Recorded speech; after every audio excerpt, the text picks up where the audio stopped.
Welcome to episode 167 of the Grip Strip Podcast, the hot takes and lifetime experiences episode of the Grip Strip Podcast. My name is Philip Matthew. I'm your host after bowling in the PBA Pro-Am at the PBA Players Championship and getting to meet a bunch of his heroes. My mind is still blown, so I have no idea what's going to come out for the next couple of hours, but we'll see what we can do. And another person who had his mind blown, life-changing experience, got to see people who saw their kinfolk and maybe saw some other things. iRacing Indy 500 champion, computer genius, a gentleman and a scholar. His name is Josh Fine. What's going on, brother? Hey, I'm doing great, Phil. Of course, I also had some lifetime experiences this weekend with seeing a bunch of shenanigans happen at the Tour of Destruction at Orlando Speed World, which I probably will just talk about that instead of sim racing this week, but got to see that. But, of course, a lot of stuff happening this weekend in IndyCar, NASCAR, especially today with the rain-delayed Cup race, and then yesterday's F1 Azerbaijan Grand Prix, where we saw a lot of things happen there, and my pick with Sergio Perez was also ended up being the correct pick for that race. So, ready to get into it. Yeah, I mean, if you're going on a street course in Formula One, Josh was ahead of it. But to be fair, he's a street course master. Checo Perez gets the victory after a timely full course yellow came out for, I don't know who the fuck it was because I didn't even see the race. But he got the yellow in a timely spot. Fish lips couldn't pass him. Checo beat him on pace, which is great. So we'll talk about Formula One here later on in the Indy Grand Prix of Alabama. What do you call a Kiwi got the victory. Scott McLaughlin beat Romain Grosjean heads up, largely because of a caution that kind of fell in his favor as a three-stopper. It was a solid enough race. The battle between 2 and 3 stops really was interesting. That's where you had to dig in on the battles. Anybody who was on 2 stops was really out of it.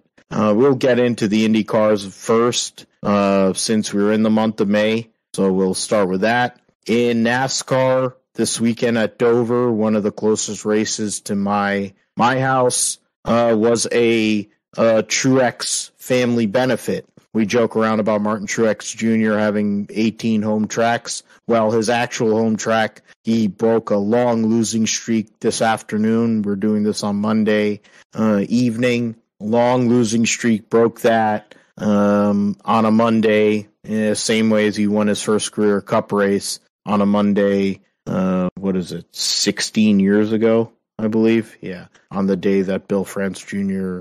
Passed away, so nobody died, so that's good.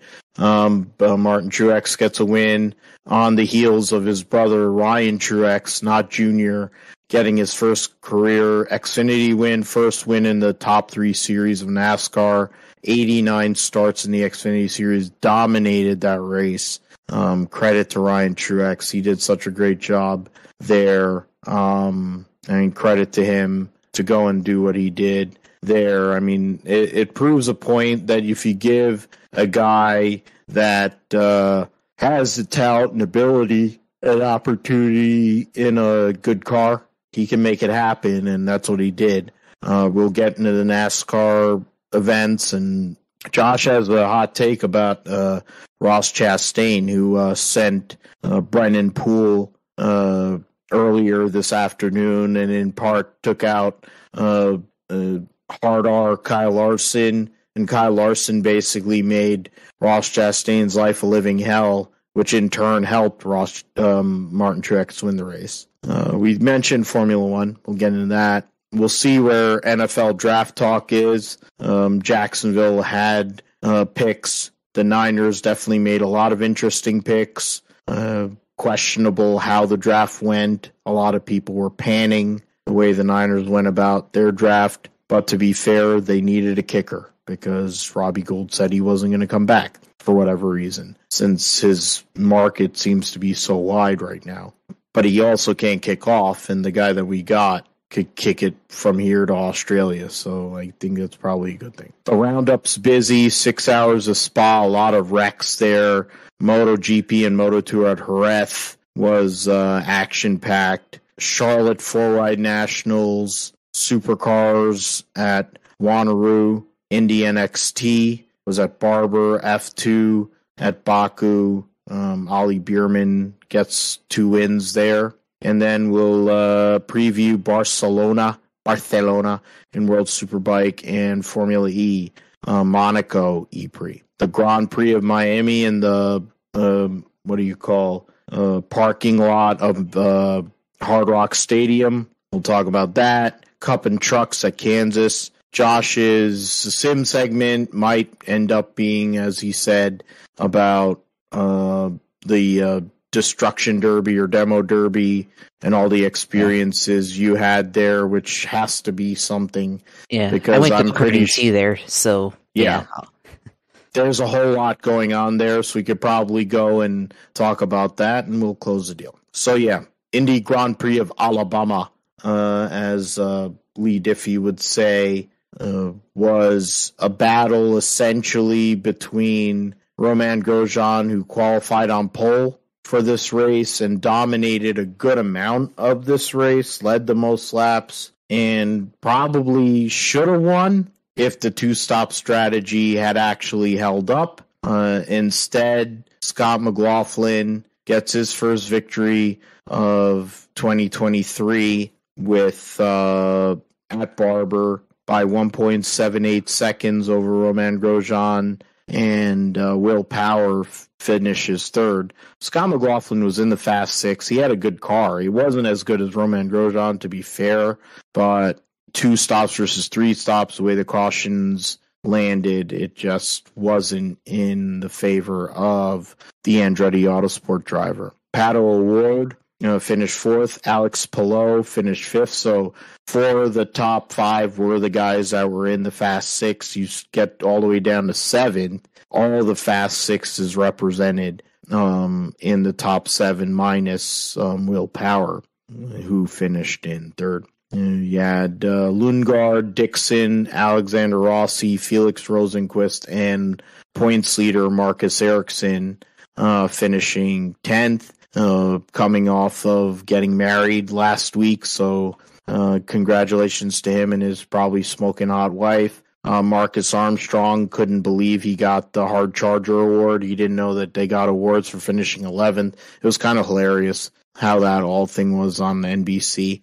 But Marcus Armstrong getting 11th place finish. So all 4 of the Ganassi cars inside of the top 11. They threw the yellow for Stingray Robb, who fell out of the race. They held that yellow for 3 laps, which essentially gave the 3-stop guys the advantage. I mean, but to be fair, when you look at it in the top 10, 1, 2, 3, 4 guys in the top 10 were 3-stoppers versus 2-stoppers. So the 2-stop strategy was better. It's just the fact that the way everything landed wasn't in the favor of Romain Grosjean. He also somehow or another ran out of push to pass, which he went from like 100 and something seconds to nothing, which I'm assuming, or I'm going to just venture to say, was a malfunction of the entire system, because how the heck does that happen, really? Grosjean had the best car. He was the best driver for a good part of the weekend. But in the end, Josh, Scotty McLaughlin, one of the bus bros, gets himself an early present prior to the month of May, knowing that the big prize is here a month from now, or at the end of this month, to go and anoint himself and basically lock himself into career employment at Penske Racing if he can go and win the Indianapolis 500. But first, he wins at Barber and gets himself right in the points chase in the IndyCar series early on in 2023. Yeah, Scotty McLaughlin in the Thirsty Threes. They go out and win this weekend here at Barber Motorsports Park, and the percent chance of them winning with their three-stop strategy, according to IndyCar's Instagram page, they're on their social media is about 9%, whereas Romain Grosjean, the two-stop strategy is supposed to work and it has 91% chance of winning, and obviously that helps with a mostly green race, and it would have worked, I think, except for the fact that the pit stop came in the middle of the race, or the caution for Stingray Robb came in the middle of the race there, driving for Griftware Racing and Dale Coyne. So obviously, we know that car is not really good there, but it definitely helped the guys on the three-stop strategy, like you said, and gave them kind of an advantage there, a little bit of leverage in their favor. And still, Romain Grosjean was able to get around after his pit stop, second pit stop, he was able to get around Scotty McLaughlin, and he was able to get around him really cleanly. And I honestly thought, with about 20 laps to go there, that he made the winning pass, passing him on the outside, hanging on the outside going into the final corner and coming out with the lead there. And it was a really, really brilliant move, honestly, by him to be able to do that. But with the three-stop strategy there for McLaughlin, I think he was able to use the advantage of having an extra set of tires to go off of, and then being able to still have the push to pass there, and took advantage of Grosjean being on less tire there at the end, and also running out of the P2P. So I think for Grosjean, another good run, and shows that he's quite capable, and possibly the best that the 28 car for Andretti Autosport has probably run since Ryan Hunter-Reay in his championship back in 2012 there. But it's interesting to see what they'll find out with the system there for push to pass for Grosjean, because that shouldn't have happened for him. But maybe use too much of it, trying to get up to back up to with McLaughlin, trying to get him to the lead. But then even then, they had pointed out he had a lot of push to pass left, so clearly maybe a system malfunction there, and obviously left him very vulnerable to McLaughlin. McLaughlin was able to take advantage of that and use his push to pass, and basically go in there wide open to be able to pass.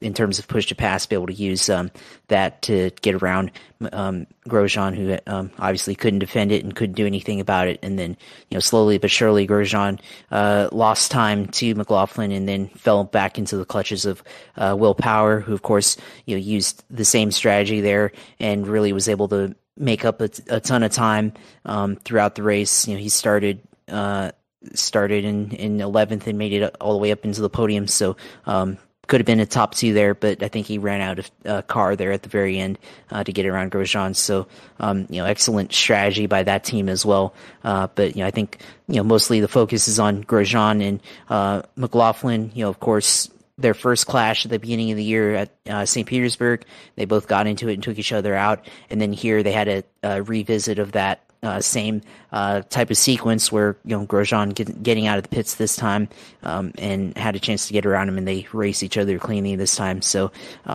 credit to both of them for being able to pull it off there, and being able to give an entertaining finish. And at some point, I think for Romain, I think he's going to get his win at some point. We have the Indianapolis, Grand Prix coming up here in 2 weeks. So definitely, I think he has the chance to go out and get a win, where he got his first pole a couple years ago. So definitely, he has a chance there to go and get that to happen. So credit to him there.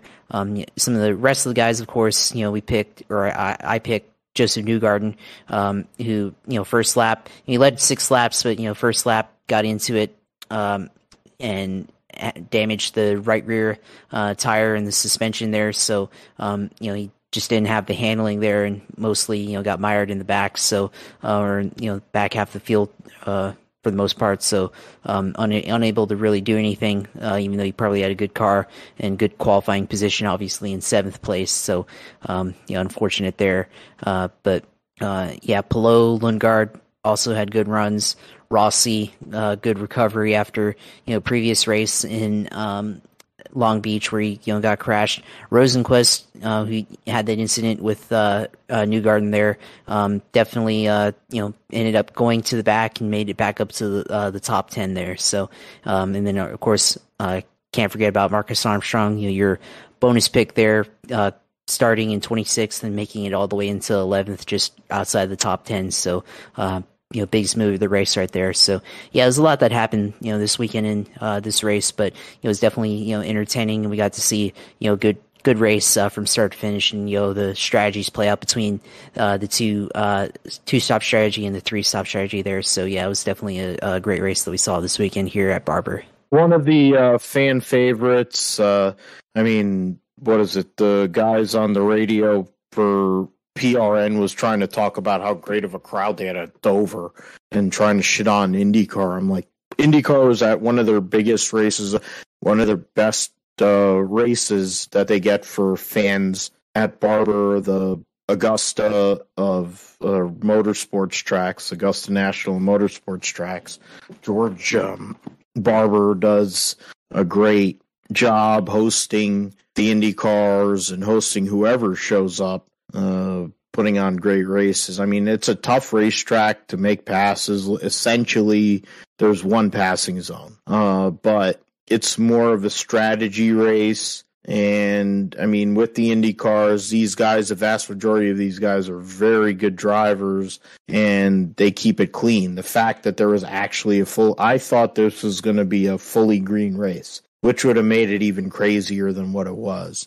But to be fair, Scott McLaughlin, he's trying to win this championship. He put himself in a position yesterday to go and do that by going and winning at Barber with the Beef Packers, whatever the hell that was called. Kind of reminds me of Danny Lasowski back in the day.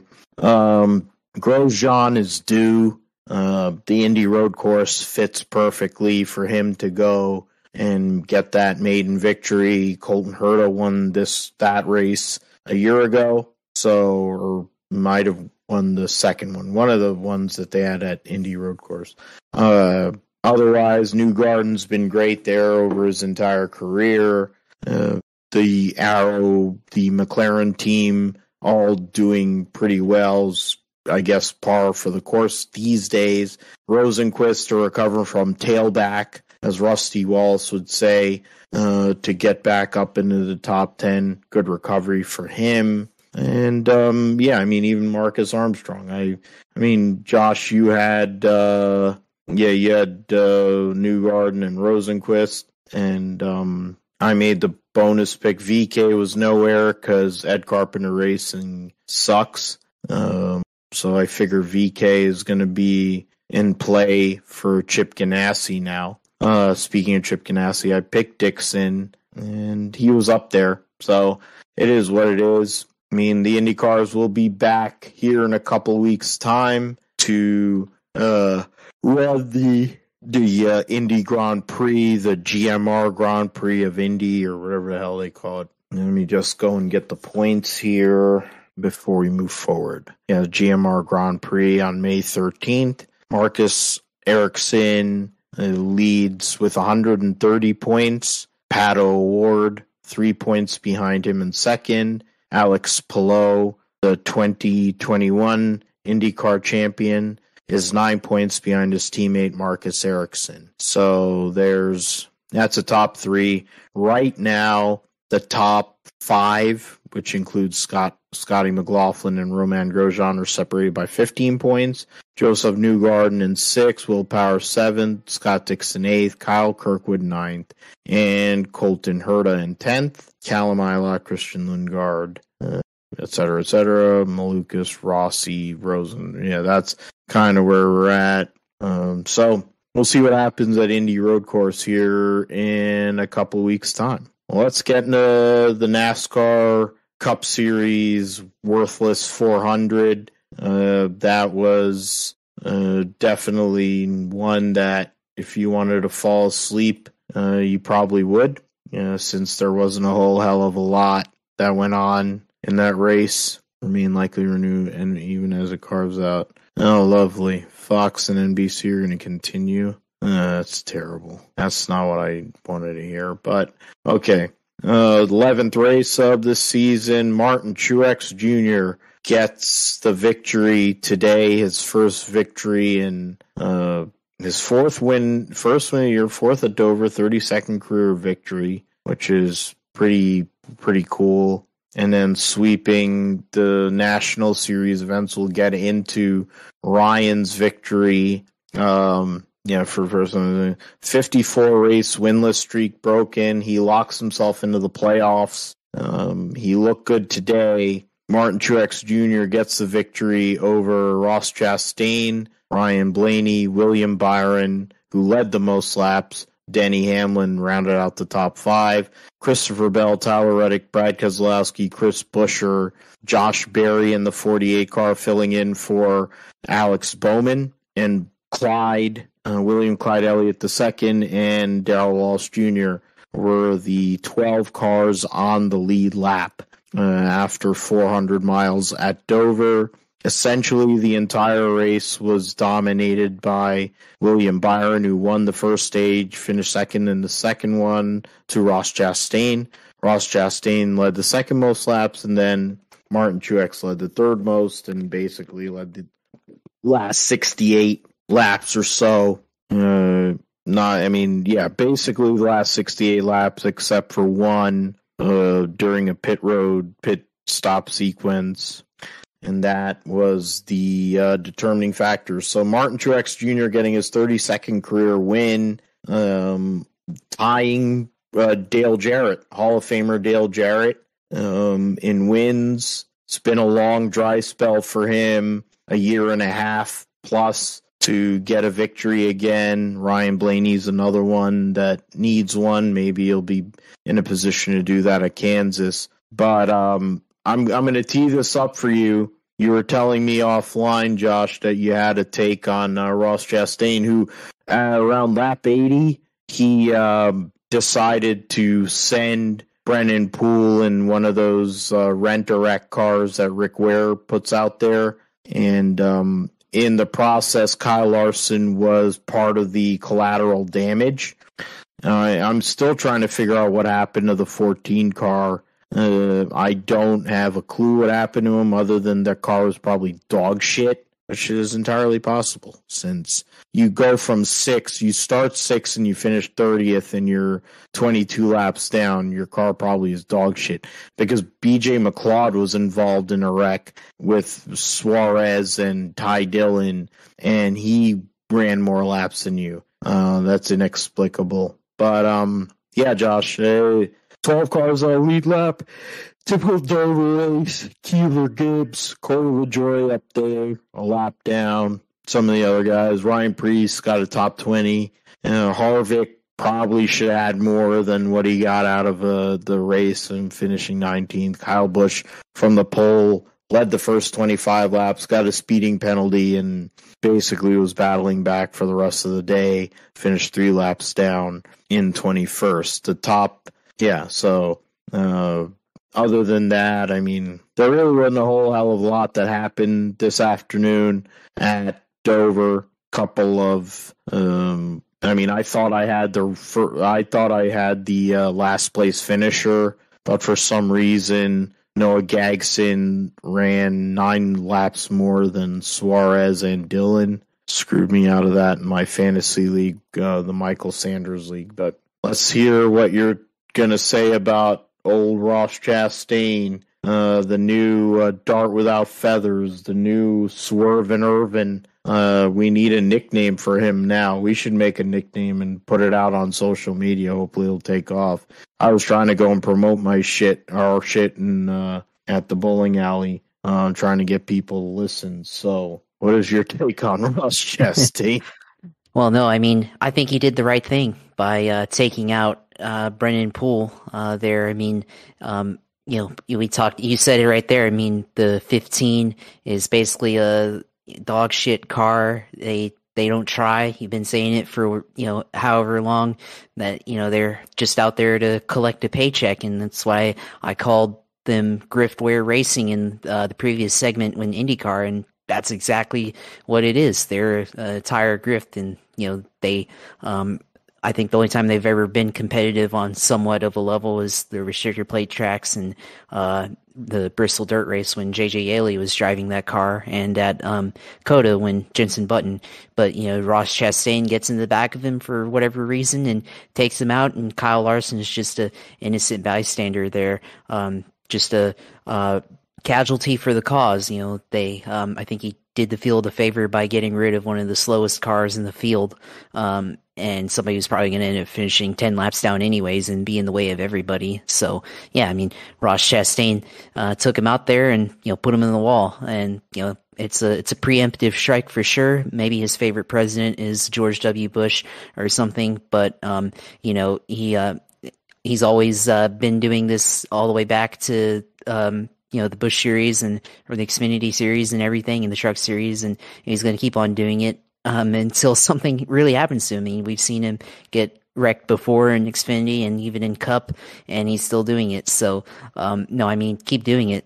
Just once again, try not to wreck people, but he keeps doing it. So I think he should just own up to it right here and just take my advice. Just say, hey, I wrecked him. I'm not sorry. I did the field a favor by getting rid of a guy that was going to be in the way of everybody. So I think he should just 100% just flat out own the fact that he wrecked the guy instead of saying, I'm sorry, I didn't mean to do it, and move on. And, sorry to Kyle Larson, but again, just a righteous casualty in the war against griftware racing here, and maybe they can take a lesson in, providing competitive cars and not just collecting a paycheck. At least Spire Racing, they're a similar team. They kind of did the same deal, start and park, but at least they've improved and expanded to 2 cars, and at least one of them is semi-competitive with Corey LaJoie, and they're slowly improving and are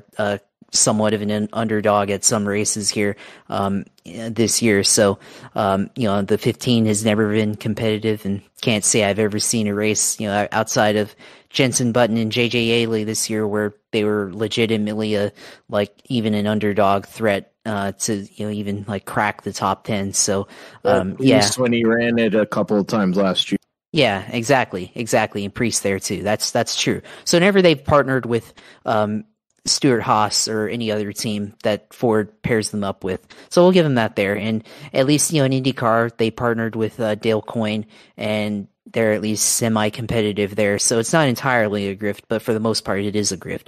So yeah, that's my hot take, is that Ross just did everybody a favor, and eventually everybody's going to hate him, right? I mean, he's wrecked half the field at this point, but just like George Bush, just got to keep launching preemptive strikes against everybody, and then eventually just eliminate the competition, and he'll win every race. So two things there, just punish Rick Ware and just keep doing what you're doing. So that's really what I think of Ross Chastain.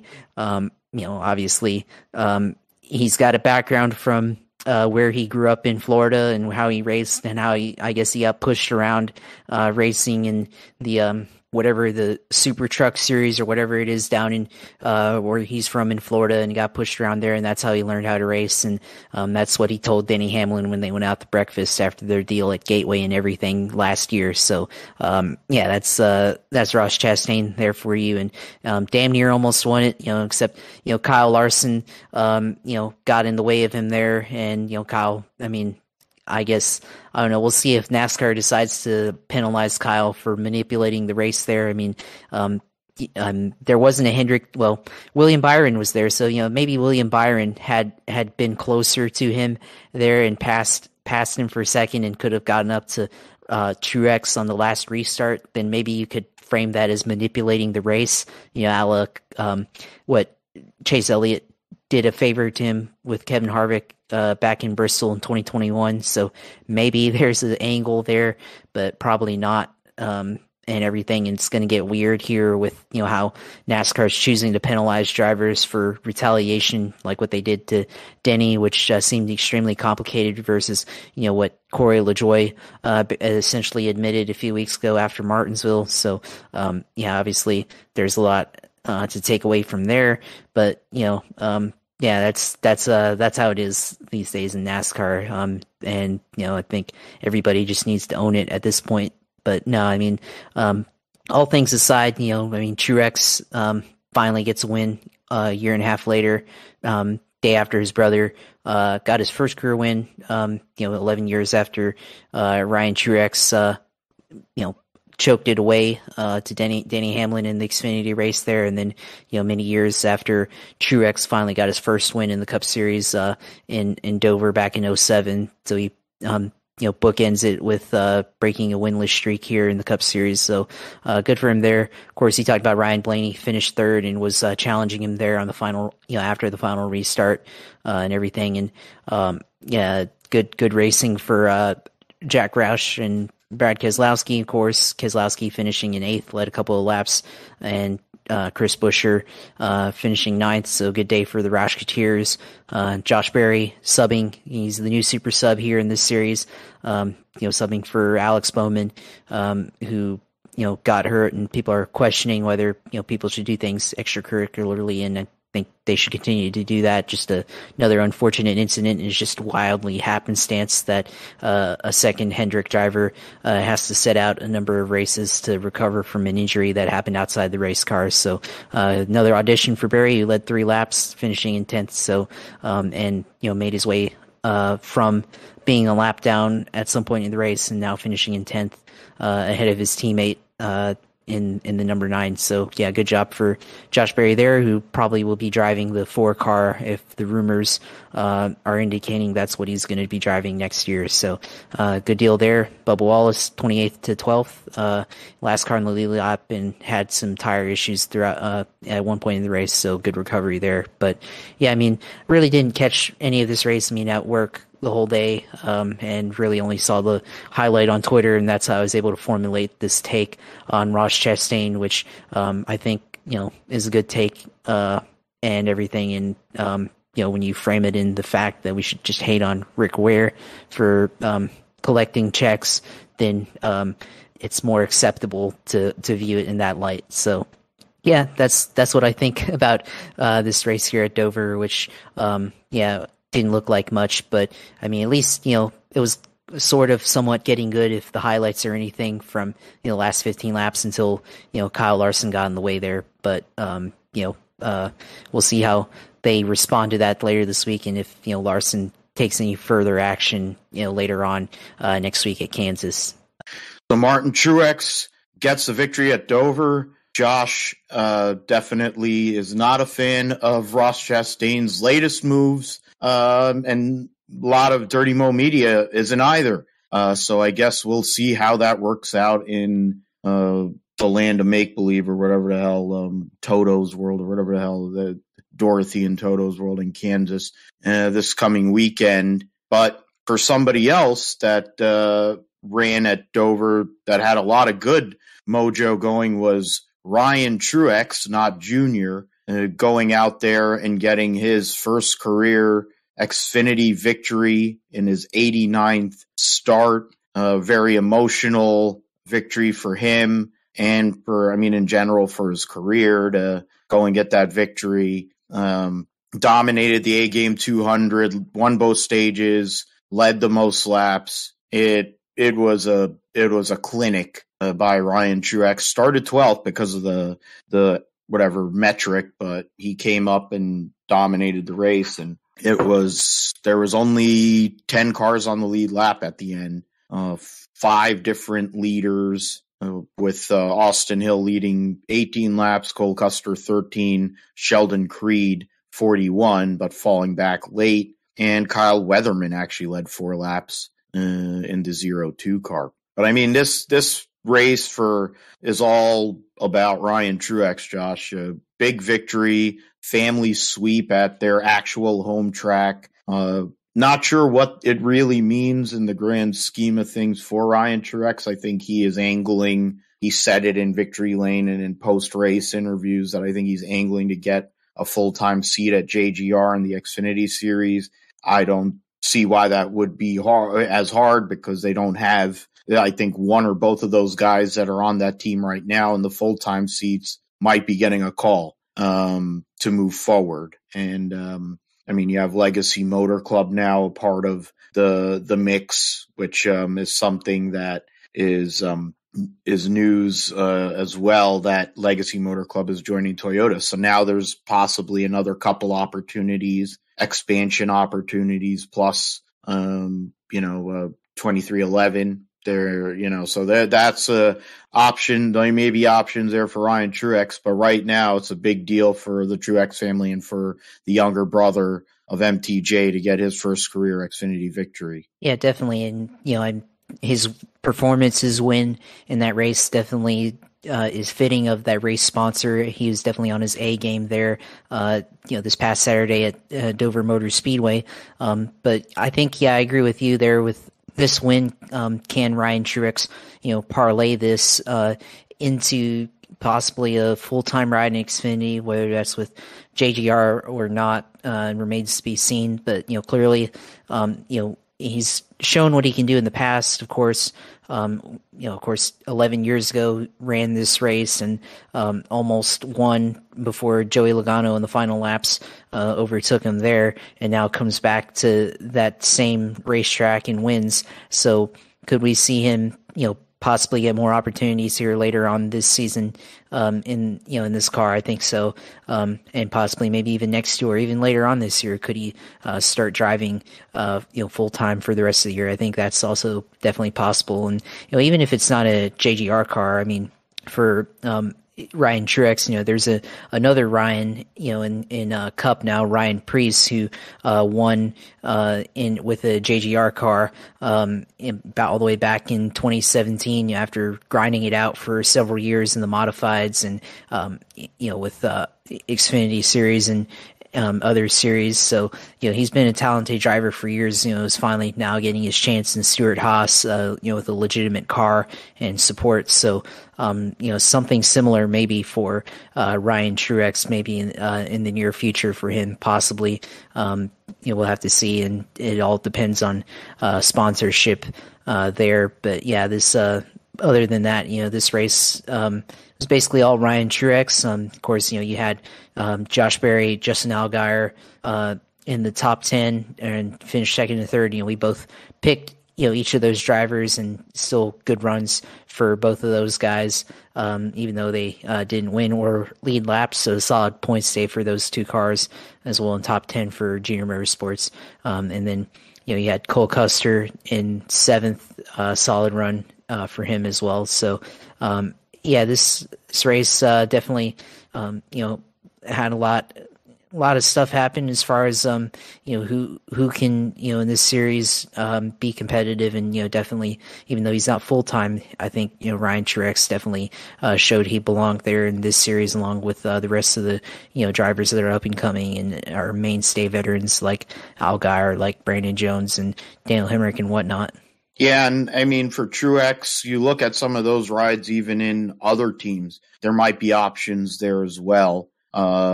There's other rumors that have come out with the likes of Josh Berry. So, if you can get the money together, the rides might be there for Ryan Truex. But definitely congratulations to him, and a long time coming for him. I know he's waited to add that doubt for 11 years. What would have happened if he had won? But now he doesn't have to worry about that. He's won. So good job by him. Xfinity, of course, takes the weekend off prior to the Darlington Throwback Weekend. Austin Hill doesn't lead, or does he lead the overall? I figure he does. The Austin Hill leads the overall points by 4 over John Hunter Nemechek, and they're the top two in the points standings because of their wins. Chandler Smith is third overall, but he also is third in the playoff standings.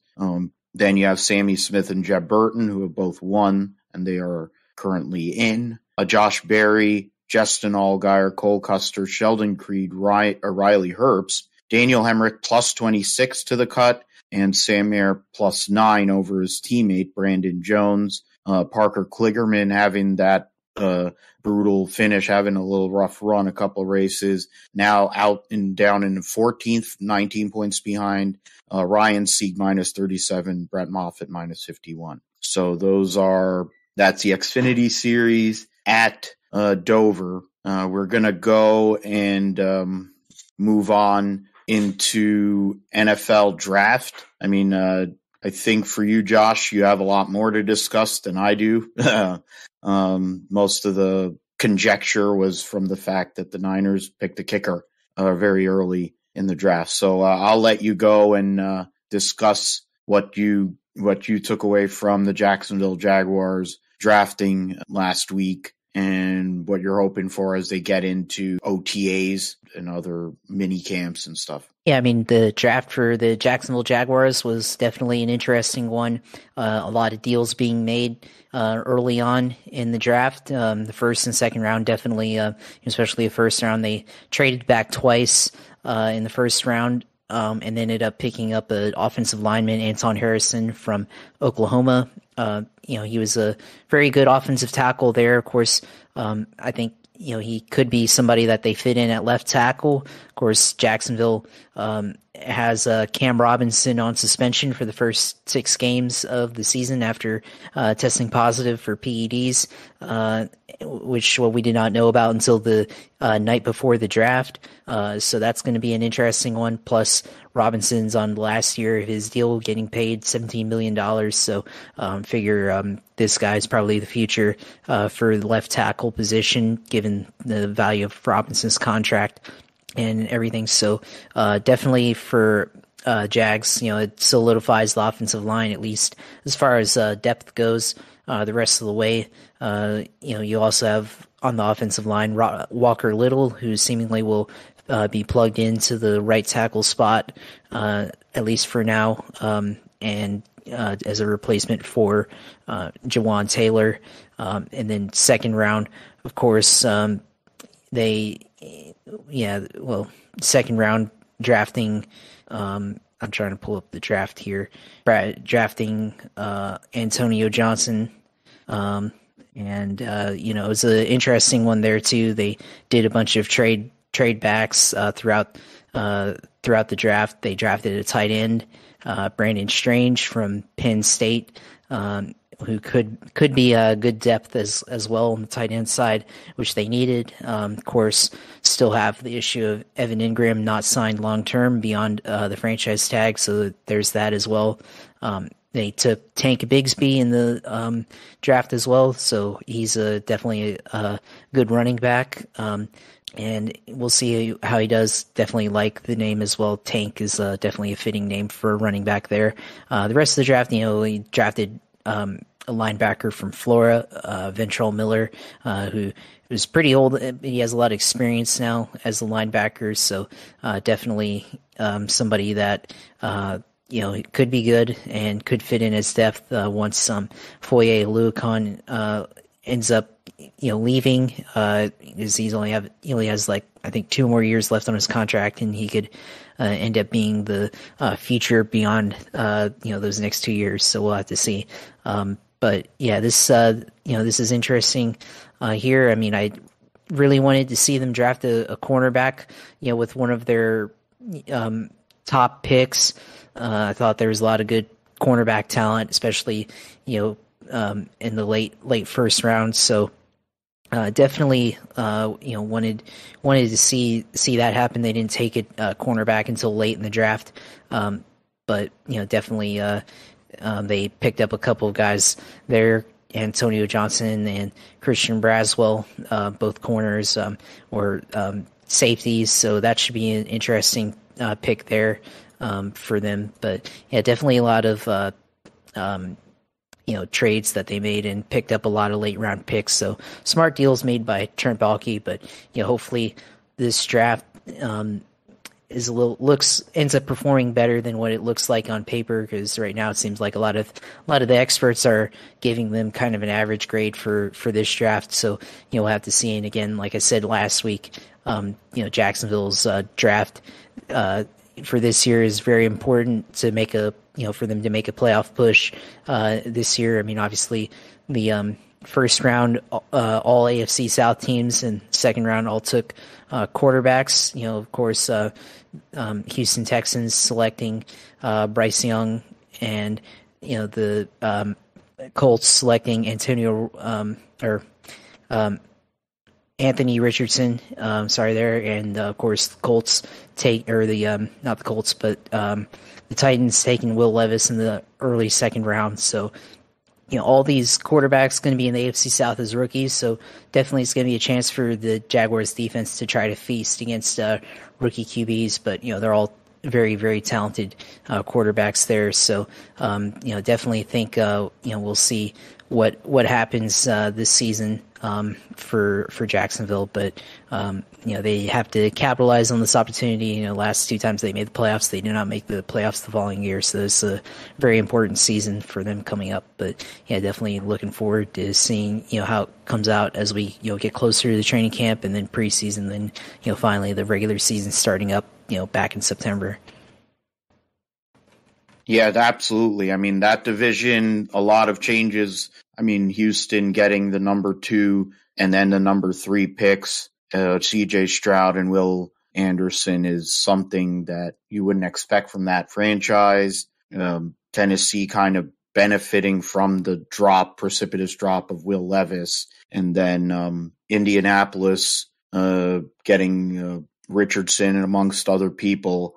The division is definitely in play, but Jacksonville is still the favorite. I would say, even with the draft and Trent Baalke doing Trent Baalke things. The Niners didn't have a whole lot of capital through all the different trades they've made in recent years. The rumor of Trey Lance getting traded didn't happen, of course, even though the specter is still there. Now you got the Niner media going and propping up Sam Darnold while you have Brock Purdy recovering from an elbow, and then you got Trey trying to come back from a leg and an ankle. So typical Niner media, that's what you get. But in terms of the draft, a lot of defense, a lot of depth selections there, and in terms of getting a safety in Jair Brown from Penn State, in the third round, Darrell Luter Jr. from South Alabama, probably someone who's more of a projection play, hopefully to get him in. Maybe he would be a nickel or dime guy. And then as he gets more experience, or maybe special teams, and then they can move him up the ladder. Robert Beal Jr., another edge rusher. We're still looking for that guy to stand on the other side for Nick Bosa. So who knows? 5th round pick there. D. Winters, a linebacker, and very talented. A lot of great production in TCU. So he's experienced player, and he gets to work with one of the best linebacker duos in Fred Warner and Dre Greenlaw. So he's going to get to learn from two great guys there.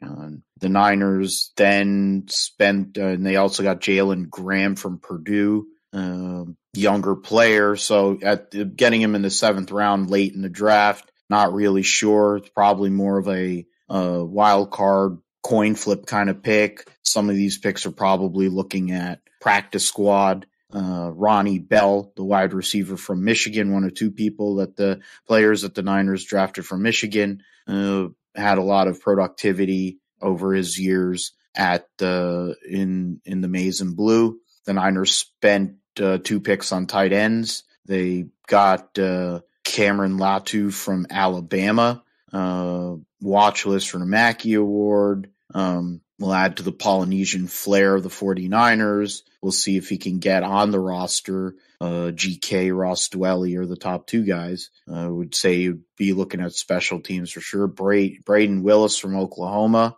And I guess getting him this late is probably injury-based because he's had good productivity over his career. In 2022, he did play, so I don't know what, maybe he didn't test out too well, but maybe he's a good blocker. But we'll see what happens with him. It's a whole bunch of projecting and depth selections. I think Robert Beal is probably somebody, and Winters. I think those two guys are probably guys to look at initially. But the one that makes the biggest difference, the one that's going to be a day one starter, and the one that brought out plenty of controversy, was Jake Moody, the kicker from Michigan, picked 99 overall in round number 3, a compensatory pick for one of their coaches, one of the coaches, or Brand Carthon or whoever, because they're all diversity hires, because the Niners are one of the only teams that seem to do that. Robbie Gould was not coming back. They needed a kicker.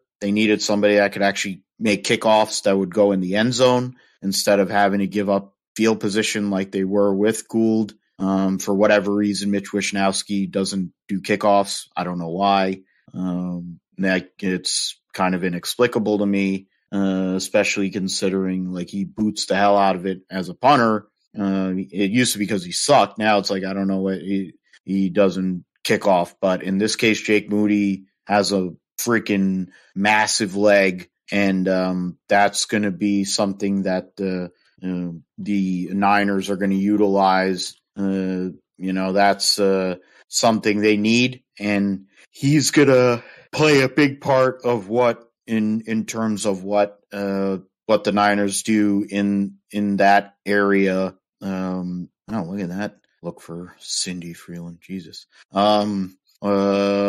Going into some of the other drafts for the NFC West, the Arizona Cardinals traded back, and they were able to get Paris Johnson at number 6 overall, the offensive tackle from Ohio State. They were also able to get help in the edge, off the edge, with BJ Ujulari, I guess. Syracuse cornerback Garrett Williams. And then on the offensive side of the ball, they got Michael Wilson from Stanford, the wide receiver, John Gaines, the second, the guard from UCLA, and Clayton Tune, the Houston quarterback. Probably at this point would be on the roster, would think he might be projecting to be the backup initially until Kyler Murray returns. Looks like NFL Network is very high on that draft, so I'm trying to see who. So we'll go by. So we also have Seattle, and you have the Los Angeles Rams. There ain't a whole lot for the Los Angeles Rams, I would assume. You have Las Vegas, Los Angeles. Oh, they did. Oh, my bad. I guess they did. A lot more later in the draft. Their first pick was in the second round. They got a guard, Steve Avila from TCU. They got defensive line, edge, and D tackle with Byron Young from Tennessee, Wake Forest defensive tackle Kobe Turner. They drafted Stetson Bennett in the 4th round, the quarterback from Georgia. That's a homer pick, I guess, because Matt Stafford is there. I think for in the sake of the Rams, the way that they went down last year, they're hoping a lot of these players are able to make a difference immediately in these spots. Definitely going to be filling the depth side of their roster, because they have much older rosters. So something to look at for them as they go along, as they rebuild after getting that Super Bowl a couple of years ago. I think Seattle was one of the big winners of the draft. I mean, Philly was another one, of course, but I think Seattle was one of the winners. Seattle did really well for themselves, getting Devin Witherspoon, the cornerback from Illinois, and Jackson Smith and Jigba, the Ohio State wide receiver, theoretically getting 2 of the best, maybe top 5 or top 10 players at worst in this draft at 5 and 20. So good job on that. Derek Hall, a rush end from Auburn. Zach Charbonnet, who looks like he's going to be in the mix to share time at the running back position. Some interior players there on both the offensive and defensive side of the ball, middle of the draft.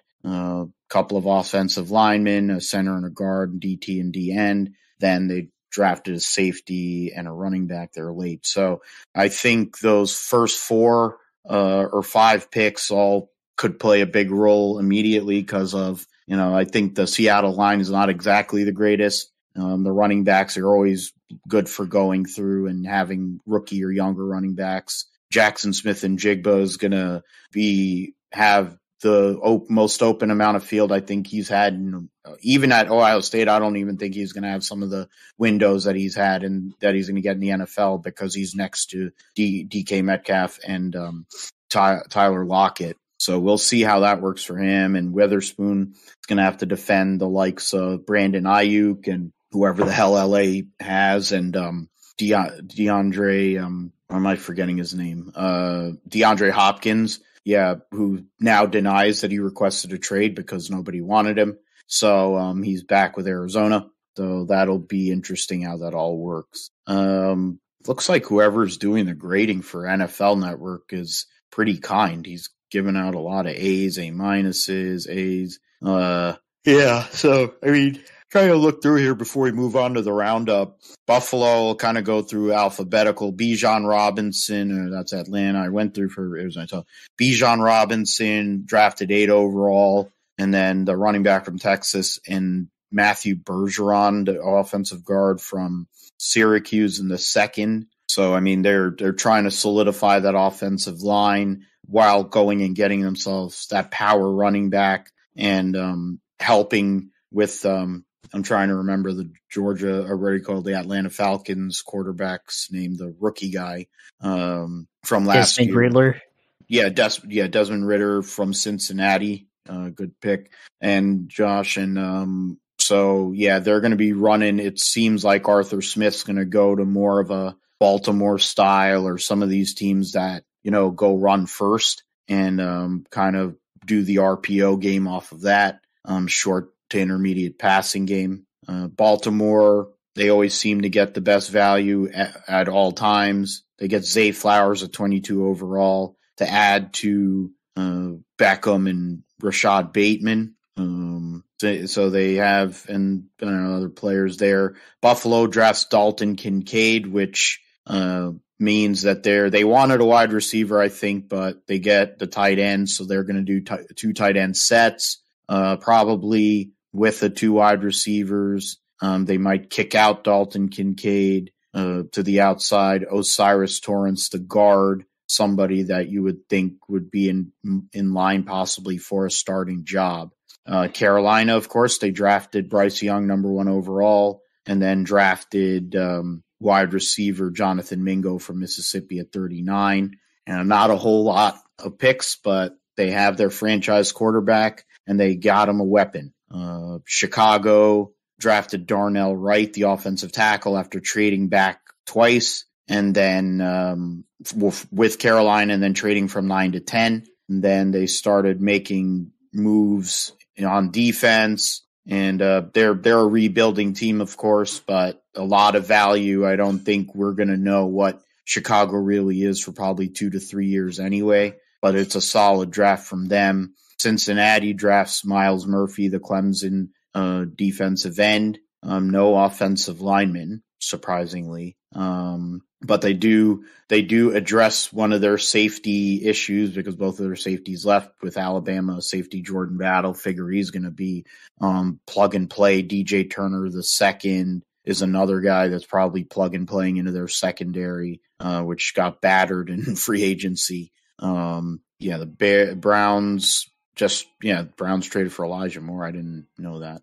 The name that stands out from this group to me is, of course, Dorian Thompson-Robinson, the quarterback from UCLA, likely to go and play, eventually get into that backup role behind Watson. Maisie Smith, the defensive tackle from Michigan, goes to the Dallas Cowboys. They draft a tight end in the 2nd round, kind of similar to what they usually do, but they're trying to get that. They wanted to get the slab of beef in the middle to stop the run with Philadelphia going and having their running game and the way they run their offense. Washington, of course, with Howell going to want to commit to the run, and then Saquon Barkley for the Giants. Denver didn't have a whole lot of picks, but they drafted Marvin Mims Jr. at number 63 and Drew Sanders, a linebacker, at 67. It's typical of a Sean Payton draft because usually he's not had a lot of picks anyway. So that's we'll see what happens with them. The Detroit Lions, I think, probably got the worst grade. Jahmyr Gibbs, the running back from Alabama, at 12. Jack Campbell, linebacker from Iowa, at 19. And then in terms of second-round picks, they drafted Sam Laporta, tight end out of Iowa, which is tight end U, and an Alabama DB in Brian Branch. So two solid programs, players, but maybe the value may have not been there. Day two, I think they probably did a lot better because the second and third round with Laporta, Branch, and Hendon Hooker, who likely projects to be the starter in a year because they're probably not going to give Jared Goff break him off for a huge contract.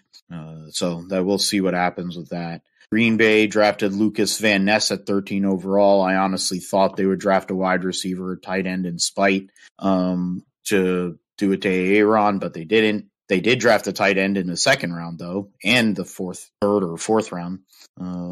Got Sean Clifford, the quarterback from Penn State, so he'll be working to try to be on the roster, be the backup, and there. So Houston, we mentioned the two big picks was Stroud and Anderson. They got, what a name, Juice Scruggs, the center from Penn State. So now the first four picks three of the first four picks were spent on the offensive side of the ball, and the three defensive players were two Alabama guys and a TCU guy, two edge rushers and a linebacker.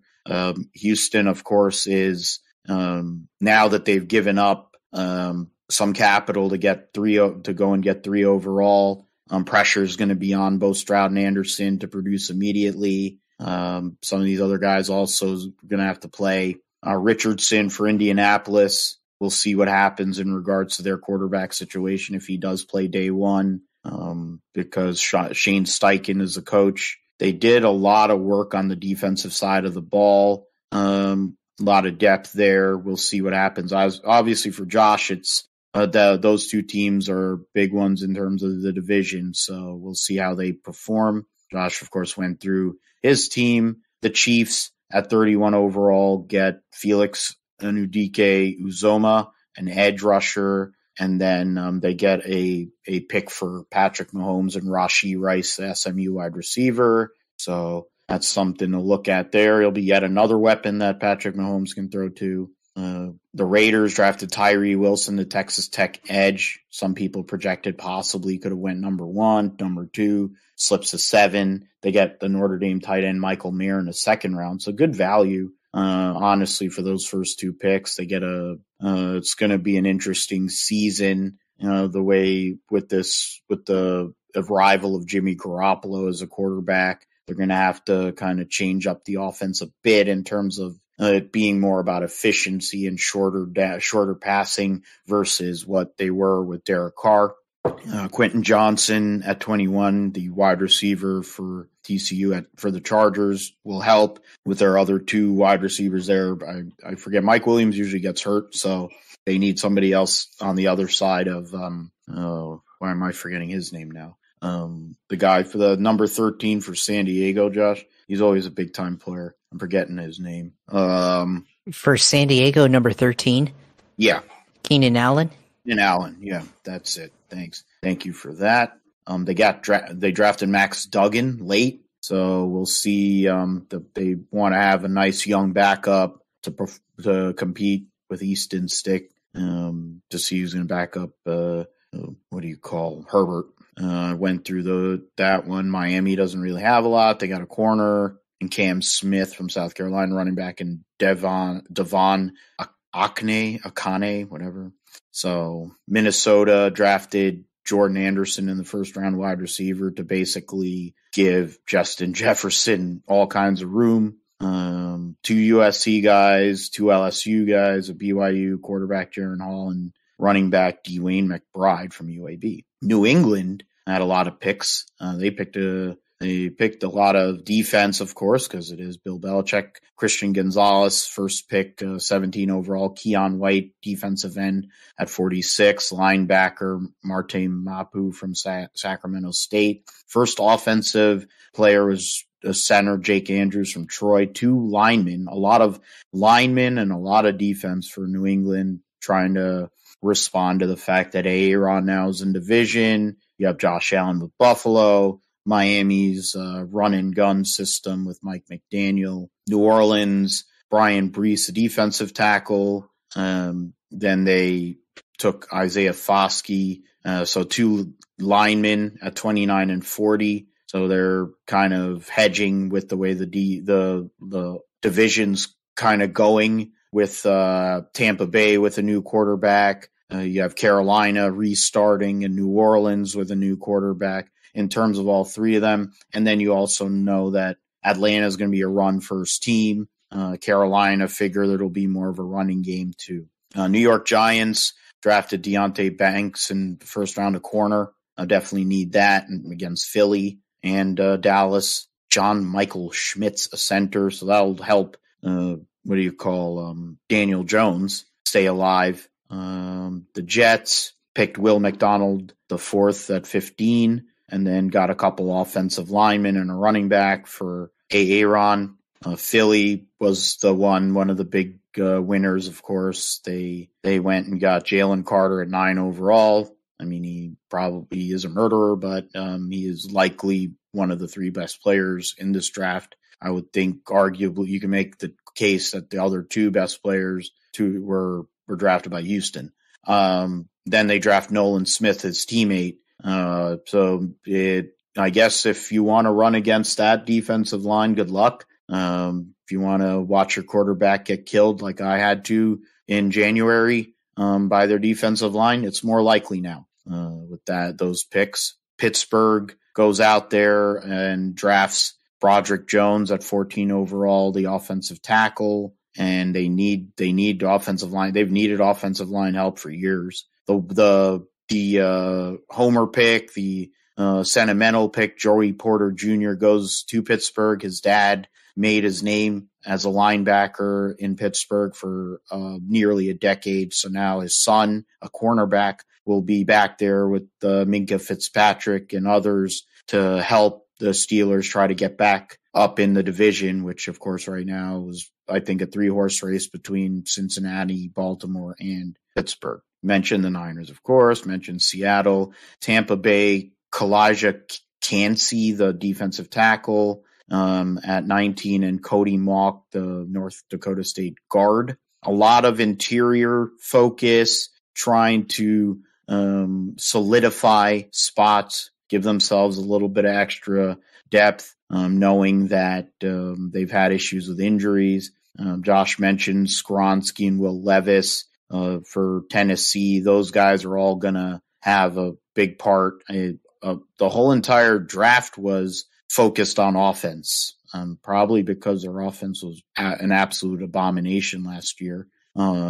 So that whoever their quarterback's going to be, and also knowing that the life on Derrick Henry starting to go, trying to get wide receiver help so they can run an NFL offense in 2023 instead of 1983 will probably help their cause. The Washington General Redskin Commanders drafted two DBs with their first 2 picks, Emmanuel Forbes from Mississippi State at 16 and Jartavius Martin at 47. I was going to turn him into one of those Key and Peele names there. Okay. Done with that. We'll see how that all goes, what they do with these guys as we get into mini camps and training camp and the whole bit next time on episode 168. Roundup. Let's get into it. 6 hours of Spa was a hectic one. A lot of crashes. Ferrari crashed one of their cars. Cadillac crashed one of their cars. But as per usual, Toyota wins. They have a 1-2 finish. And we'll go through that. Conway, Kobayashi, Lopez win by 16.63 seconds over Sebastian Buemi, Brendan Hartley, and Ryo Hirakawa, their teammates. The Ferrari number 51 finished on the lead lap and in third overall. and the Penske Porsche number 5 with Dane Cameron, Michael Christensen, Fred Makowicki finished 4th on the lead lap. Per Guidi, Colato Giovinazzi in the 51 Ferrari. The Chip Ganassi number 2, the regular car in the WEC, Bamber, Lynn Westbrook finished a lap down. The Jota Sport Porsche 963 with Antonio Felix da Costa, Will Stevens, and Yaya Fay finished a lap down in their debut with their 963 first customer car. So that was a good job by them with what little testing they've had. In LMP2, Rui Andrade, Robert Kubica, Louis Delatraz, the winners in the 41 over United Autosports 23, Josh Pearson, Tom Bloomquist, Oliver Jarvis. Schmiekowski, Scherer, and Costa round out the podium there. They finished 7th, 8th, and 9th overall. And get through some of those other hypercars, a couple laps down. The Peugeot, first Peugeot, the Glickenhaus, both Peugeots actually. In GTM, the Ferrari number 83, Luis Perez Kompanek, Leilu Wadu, and Eliseo Rivera get the victory over the Corvette Racing, Ben Keating, Nicholas Verona, Nicky Katzberg, and then the Aston Martin of Ahmad Al-Harthi, Michael Dinan, and Charlie Eastwood. American Ryan Hardwick in his number 88 was Zachary Robichon, and Harry Tinknell finished 4th in class. The Iron Dames team of Bovey, Gadding, and Frey finished 5th. So we'll see in terms of how the WEC now, they'll take the break prior to the 24 hours of Le Mans. So it is it'll be the 24 hours of Le Mans. Will be the next race for them. I'm trying to, because of course they don't bother to update it on this. So yeah, they didn't even put it in there. Yeah. So now the biggest race of the year, most prototypes they've had in a long time. It's going to be cool to see that at Le Mans. MotoGP and Moto2 at Jerez. Pecco Bagnaia beats Brad Binder. There was accident between Fabio Quartararo and Miguel Oliveira on the first lap, had a red flag, serious incident there. But, hopefully for both of those guys, Oliveira had to take a dislocated shoulder.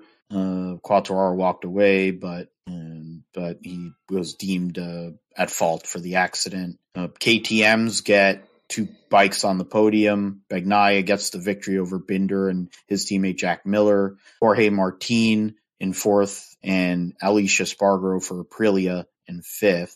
Danny Pedrosa making a wild card appearance on the 3rd KTM, finished 7th. Had a nice weekend for sure. The multi-time champion in the Moto2, Moto3, and won a lot of Grand Prix, finished 2nd in the championship a lot. Top Honda was Taka Nakagami. Quartararo was able to recover and finish 10th, but it was a nightmare kind of weekend for him at Jerez. In Moto2, the winner of that race, gotta update it and put it there, was Sam Lowe's. Long drought broken for Sam Lowe's, a British rider, over Pedro Acosta by 2.84 seconds. Alonso Lopez finished 3rd. Tony Arbolino, Aaron Canet, your top 5. Jake Dixon, the British rider, in 6th. Joe Roberts finished 14th. Sean Dillon Kelly didn't finish the first lap. Involved in a first lap crash. So unfortunate for him. Still having the struggles here are on the world stage, unfortunately. But hopefully maybe things will turn around sooner rather than later for his sake, or he might end up going back to super bikes or Moto America super bikes like some of his other brethren in that class, like Cameron Beaubier. NHRA, they had the 4 wide nationals at Charlotte, and in top alcohol dragster, Mike Coughlin was the winner over Anthony Wayne Stewart and 2 others. We'll get into that here in a second. I'll go with that. In top alcohol dragster, he beats Tony Stewart. Tony Stewart's the runner-up. And then Julie Naddis and Cody Crone also made the final there. I'm curious as to how fast those guys in the Top Fuel Harley. So both of them smoked the tires. Wow, that's That's terrible.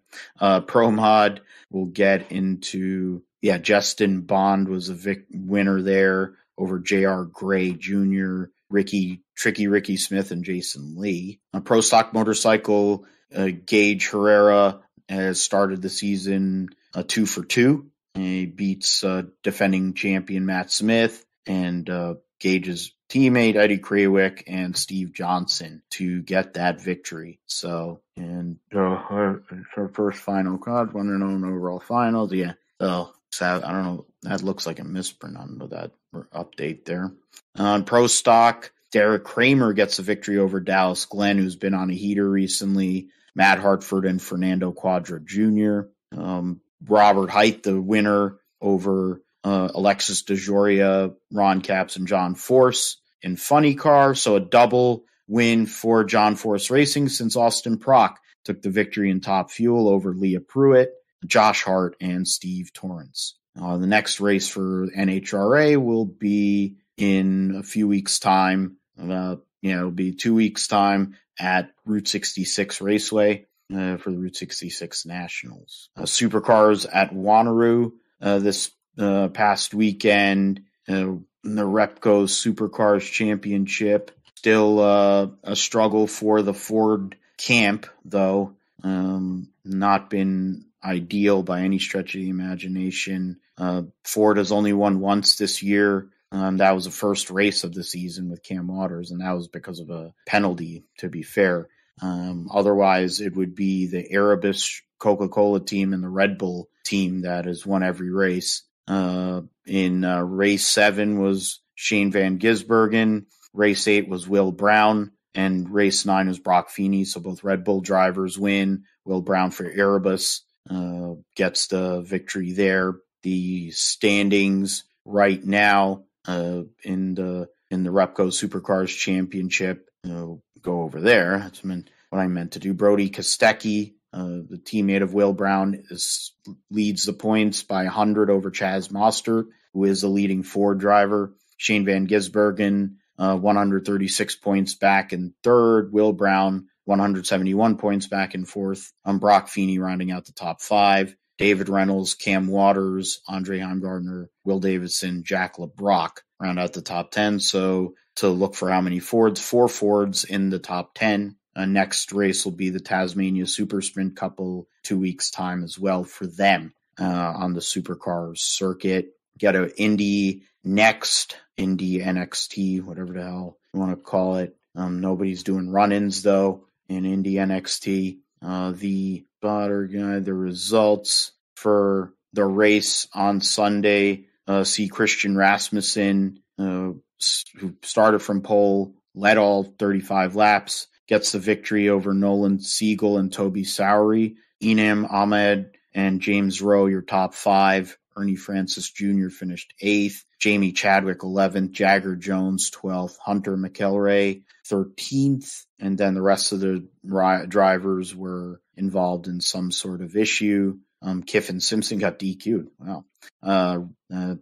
That included Lewis Foster and Matteo Nannini, Jacob Abel, and Reese Gold there in Indy next. F2 was at Baku last week, so we'll get into that. Ollie Bierman got the double last week, both the sprint victory and the feature victory for him from pole. So credit to Ollie Bierman, the Prema driver, gets the victory. So the feature race, we'll get into the full results so that I can get both. So sprint was Ollie Bierman over Victor Martins, Dennis Alger, Teo Pocher, Frederick Vesti, your top 5. Kush Miney, the Indian driver, 6. Brad Benavides, the American, gets his best finish so far of the season, 7th. Jack Crawford in 8th, the American, who got his first podium. The last at I think he got it in the feature race.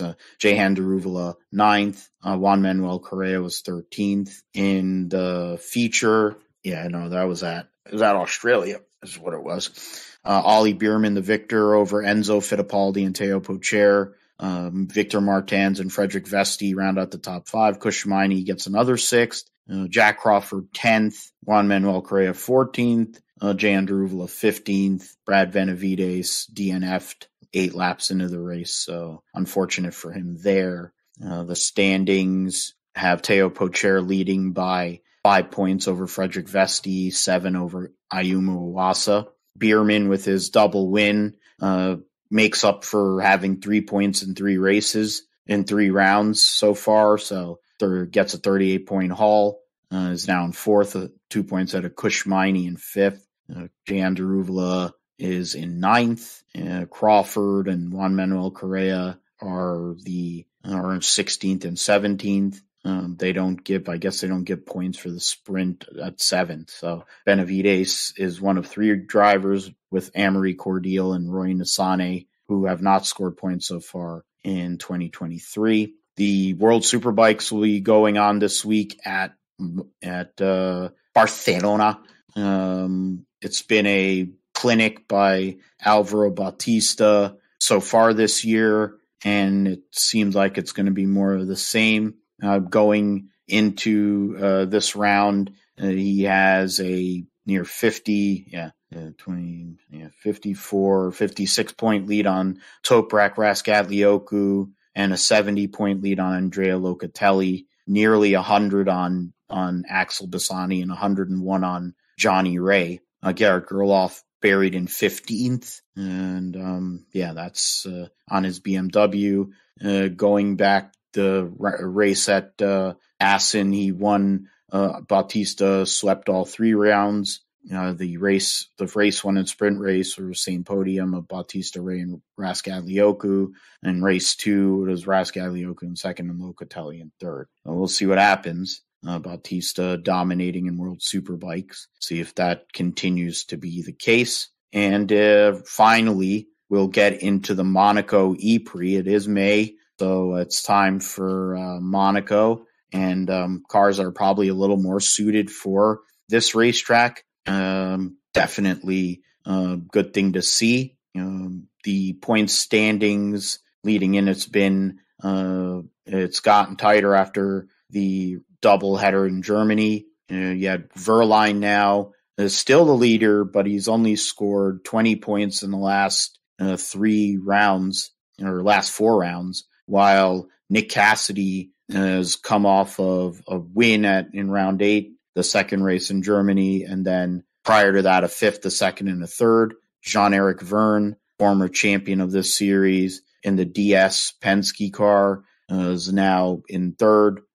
So Cassidy's 4 points back. Verne is 19 back, but is finished in the top 5 through the last 4 races. Jake Dennis, after a really brutal run, got a 2nd place in the 2nd race in Berlin to get himself back in the mix. He's in 4th. Mitch Evans, coming off of 2 victories in Brazil and in the first race in Berlin, got a 4th. He's in 5th place. So tight battle there, 1st and 2nd. Then you have 3 guys that are clustered again from 3rd to 5th. And then other good battles, Antonio Felix da Costa, Sam Bird, and Sebastian Buemi are all pretty close as well. And I'm trying to go through here. Only driver, Kelvin van der Linde is not a full-time driver. So for Freins and Muller, the app team, they finally get off the schneid.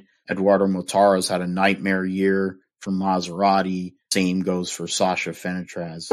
And then some of these other teams like Nissan, Mahindra, et cetera, et cetera. Josh, we'll get you back in here to start the conversation. The Grand Prix of Miami Formula One race here this weekend at the Miami International Autodrome, which is just obnoxious to say, considering they're just driving around Hard Rock Stadium. So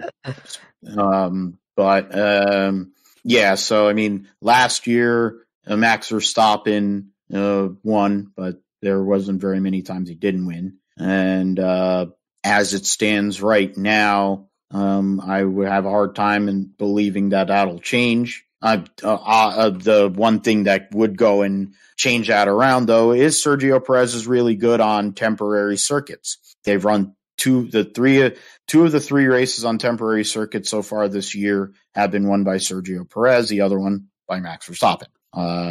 in terms of this race last year. Just to recap, Max Verstappen led 48 of the 57 laps. Charles Leclerc started on pole, led 8 laps. Carlos Sainz was in second and led 1. And that was it. That was the podium. Verstappen, Leclerc, Sainz. Sergio Perez finished 4th. George Russell and Lewis Hamilton finished 5th and 6th. Bottas, Ocon, Alexander Albon and Williams. Stroll was 10th for Aston. Fernando Alonso was just outside of the points by like 100th or 10th just over a 10th of a second. So there was 2 retirements there was issues for a few of these cars, but only 2 or 3 official retirements: Gasly, Norris, and Zhou. 1 full course caution or full safety car was caused by the incident between Lando Norris and Pierre Gasly. So I guess the easy question is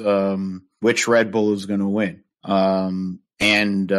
Otherwise, what are we going to see? Can Mercedes perform here before they start getting their upgrades? Will Ferrari have any type of answer for Red Bull? Or is it just, rinse and repeat Red Bull? Well, I mean, I think, this weekend, we've already had FP1 and FP2 and qualifying pace in FP2 with Max Verstappen leading the speed charts there,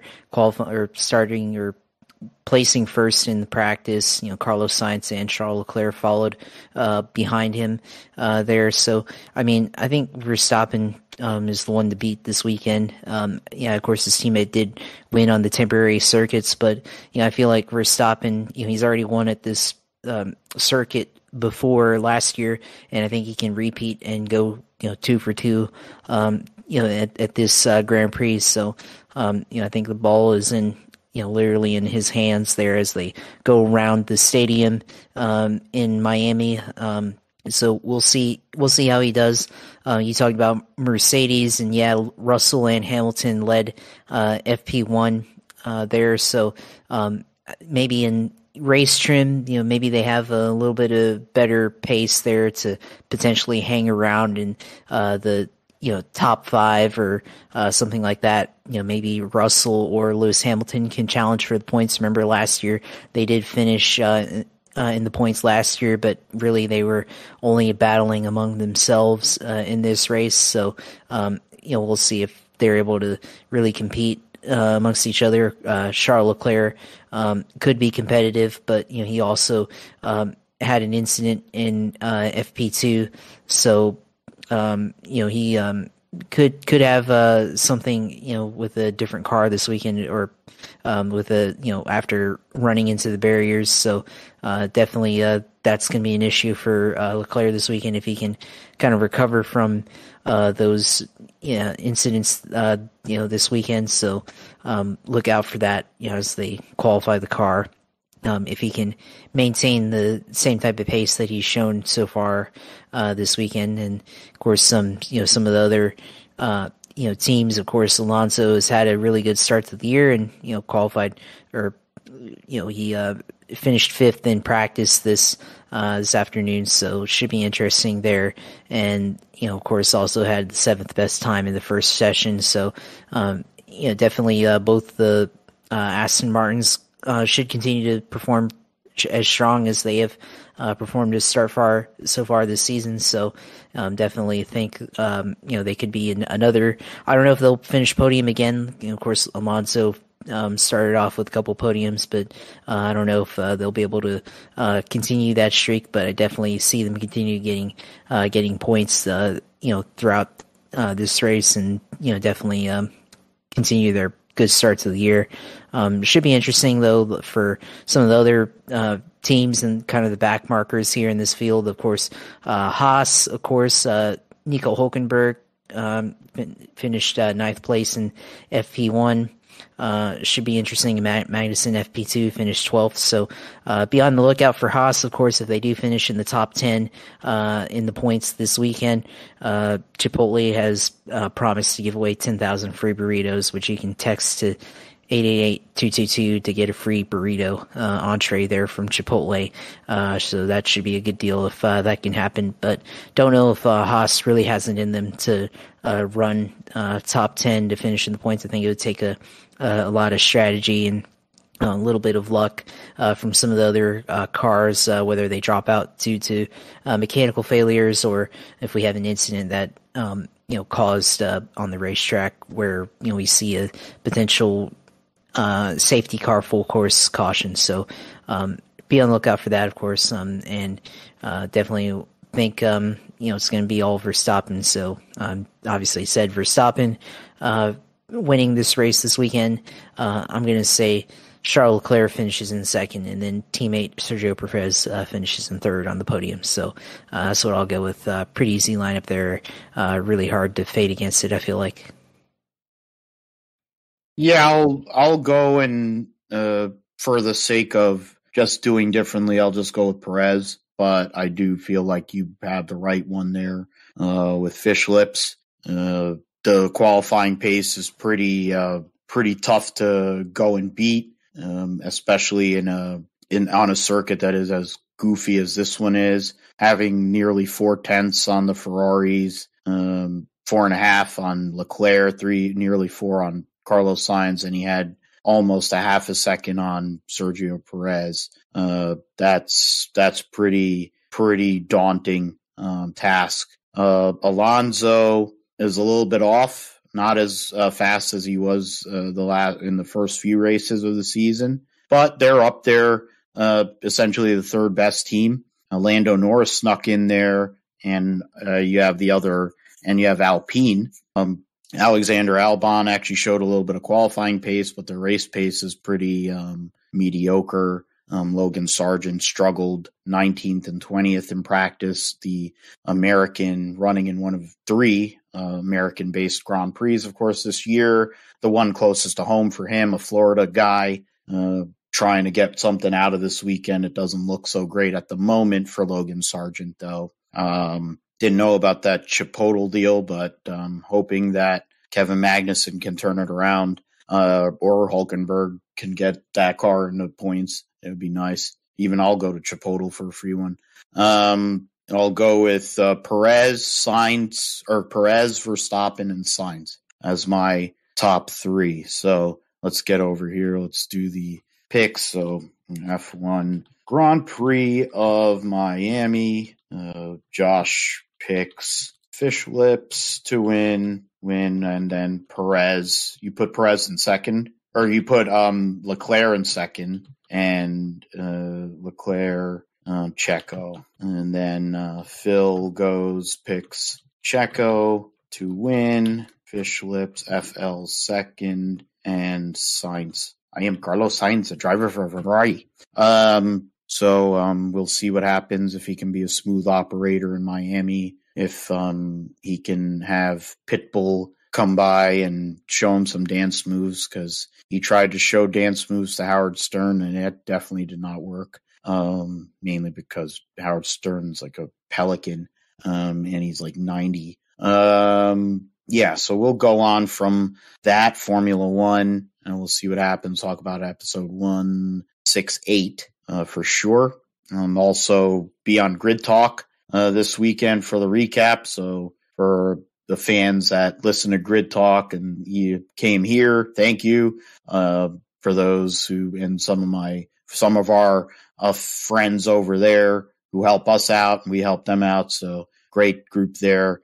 Because of the later start times and stuff, it'll be more focused on the North American group. So I'll be on the post-race show. I think there's a couple of North American based podcasters on the qualifying show. So definitely tune in for that. Busy time for Formula One coming up now that they came off of that break. Cup and the trucks at Kansas Speedway this coming weekend, or this weekend, since it's already there. We'll go into the entry list. I mean, there's a lot of news, of course, with throwbacks for the Darlington Throwback Weekend. You have News for North Wilkesboro, the 75 list, No-Neck is actually going to come back and drive for Rick Ware. Don't know why, unless he's desperate for money, but I don't think he is. 36 drivers for 36 spots in the Heart of America 200, which will probably be a general bore fest. There will be some different players in this. I'm trying to go. I wanted the entry list. There you go. So the entry list here, you're going to have Tony Breidinger making her Truck Series debut with Victoria's Secret on the truck. Makes a lot of sense. In terms of trying to get back, too many pages. Yeah, Chris Wright and 0-2, Nick Sanchez, of course, looking for that first win. Johnny Sauter replacing, I'm forgetting what his name was, Honeycutt in the 0-4 for the rest of the season for some reason. Then go through some of these those are some of the regulars, of course. Corey Himes won this year. Spencer Boyd in the 12. Eckes is a winner this year. Nick Leitz will be in the number 20 for Young's Motorsports. Josh Rayum driving the 22 for AM Racing again. Mason Maggio driving for Rayum in the 33. Ross Chastain in the 41 to join his tall buddy in being Wreckham. They need a new tag team name because they both do the same stupid shit. I guess it could be Dumb and Dumber, but I don't think that it's just we'll see. We need a name for those two. Maggot Moron Tim Vines will be in the 47 truck driving around to nowhere, and his crew chief will be Memphis Villarreal, who drove, I think, the last race, so tells you all you need to know. Kyle Busch will be driving in the 51. Tyler Hill instead of Timmy Hill driving the 56. Justin Carroll in the number 90 Toyota. Brennan Poole driving his second G2G Rent-A-Wreck this weekend. I'm going to pick Kyle Busch. Why not? It's there. I'll pick Kyle Busch. My wild card pick for this weekend in the Truck Series, I have to go into the point standings because I'm not crazy enough to pick Tony Breidinger. She can't drive a hot nail through snow, but she could probably swallow a load. And load swallowers, Haley Deegan, that's another one. Trying to see here. Went through that. Truck Series news. Trying to get the point standings right now, so get through all that. Jay Garcia. Now Cade Honeycutt is done. So is it 22? 21 guys have driven every race. 21 drivers have driven every race if you count Timmy Hill and Jake Garcia. I'm going to say 22 because Garcia couldn't drive at Daytona. So top 11. Who am I going to take as a wild card selection? I mentioned Jake Garcia's name, and I'm going to go with him. He's run pretty solid. The McAnally team has had good stuff this year. Him and Christian Eckes have a lot of pace.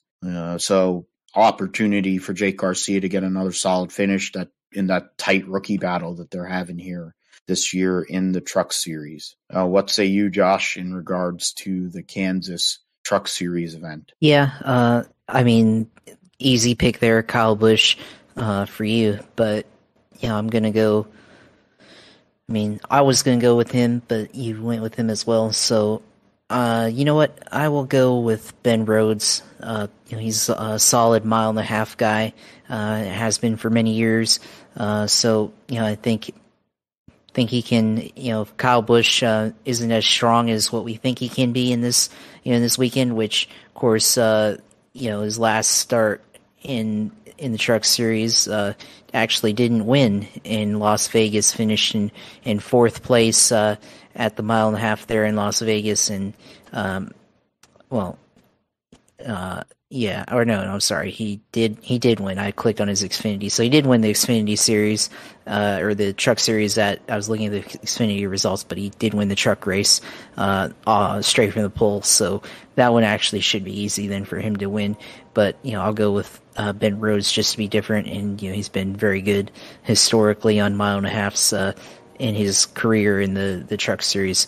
For me, wild card, I mean, I'm just going to keep saying it, as a wild card, but Raja Caruth, this is another mile and a half for that team where they could potentially improve on their results from earlier in the season, of course, finishing 29th place at Las Vegas, but could have a good showing here this weekend at Kansas, and it's a very, very friendly mile and a half track to young drivers. So we'll see if he's able to crack at least let's say the top 10 or the top 12 here this weekend. So we'll go with those two as my wild cards and winner. Yeah, so Raja Caruth. I think I would say that Raja would be a good one here in a few weeks' time when they go to North Wilkesboro, because I'm not sure if he's driven there in a late model or anything, but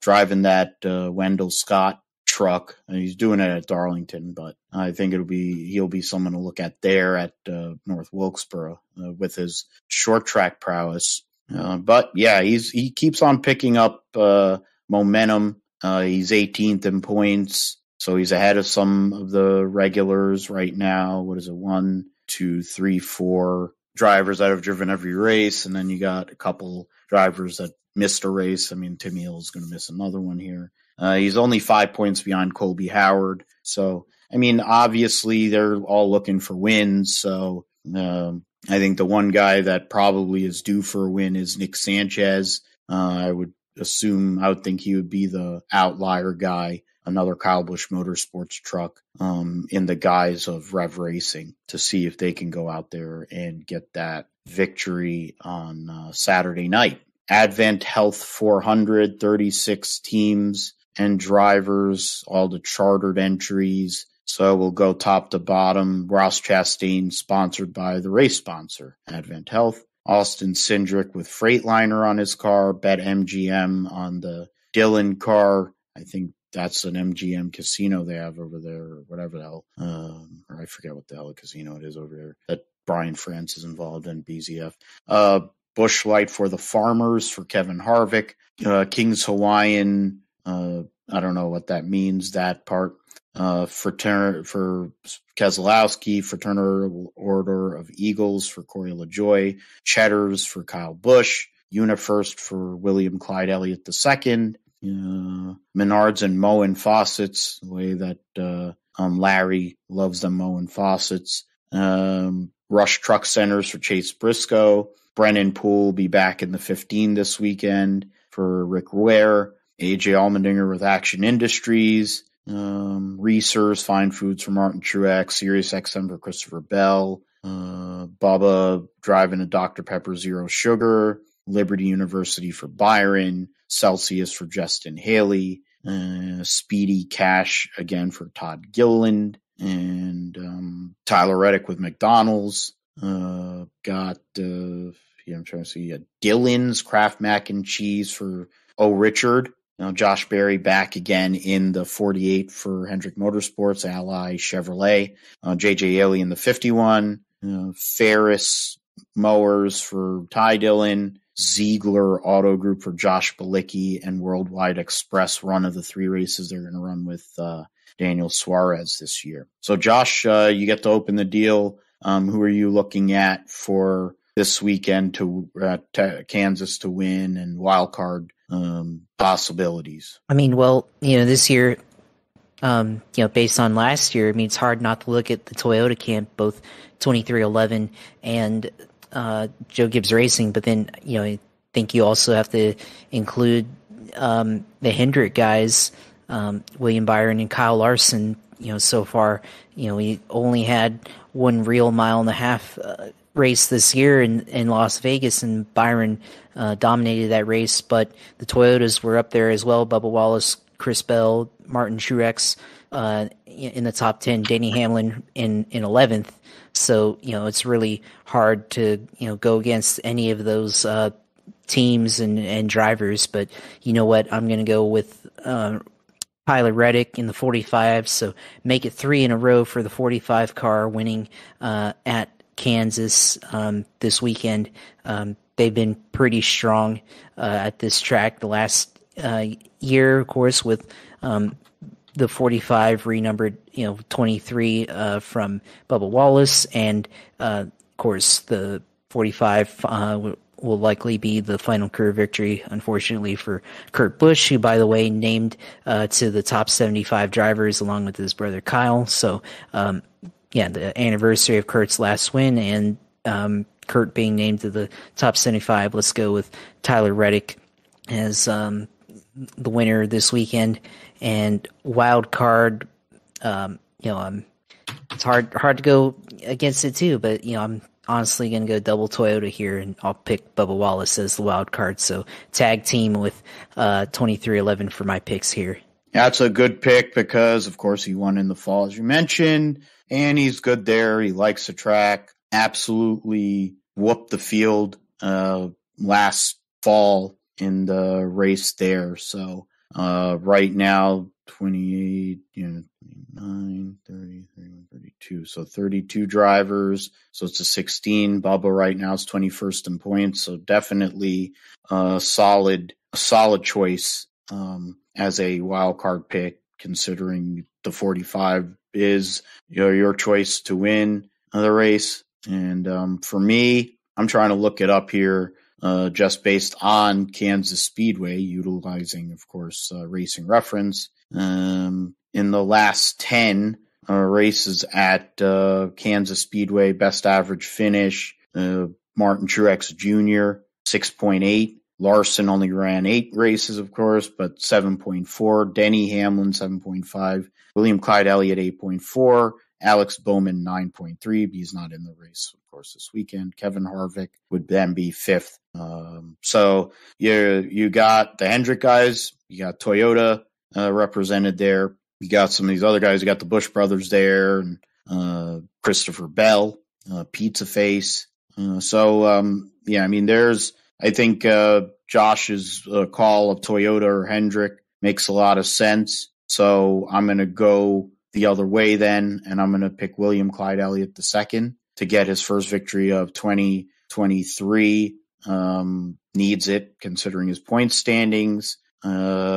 Same kind of like with all the damn penalties they got, Hendrick Motorsports, and they rescind them. But Chase Elliott gets a victory there, gets himself locked into the playoffs. I think it's he's in a good place to do it, and he'll go out there and get that one. Right now, Clyde is 29th in points, still ahead of 4 drivers that have run every race this year. So I would be pretty embarrassed if I'm one of those people. And 2 of them are the Dillons. And one has a stupid bowl cut, and one is Harrison Burton. So, they all suck. And Clyde is my winner there.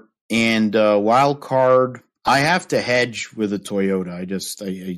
It pains me to say this because I can't stand them. But Keebler Gibbs will be my wild card. He's had solid runs here recently. He's keeping pace with his veteran teammates. Obviously, his teammates are right now 2nd, 4th, and 7th in points. And you have, 4 Toyotas in the top 7 in points as well. So he needs to pick up the pace, definitely, and so does Bubba.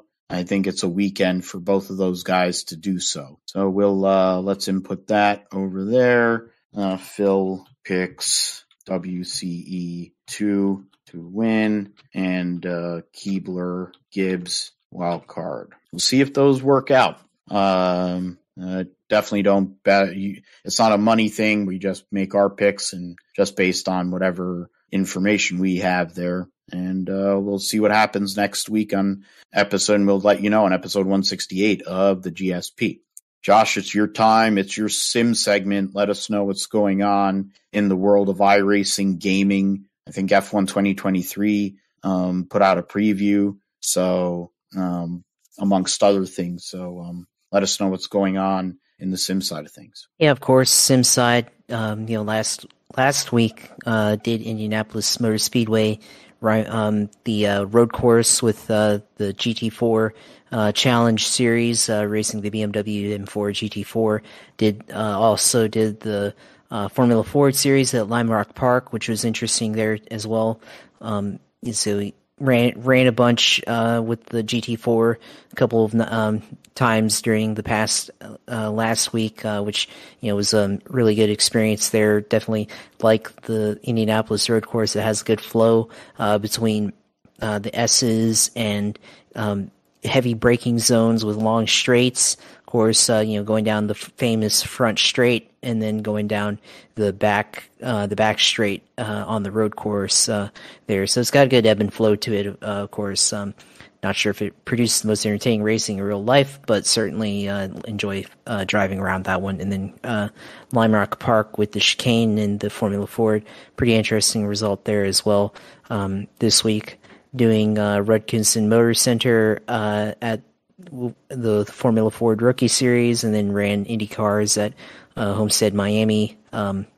Good runs overall, and all those grabbed a podium in one of them at Indianapolis Motor Speedway road course. So definitely getting better on the road racing side of things, and definitely enjoying that side. But yeah, I haven't seen too many news as far as F1 23, but I imagine it's probably not too different from F1 22. So I especially, I think F1 21, when I picked that one up, it was interesting playing an F1 game for the first time.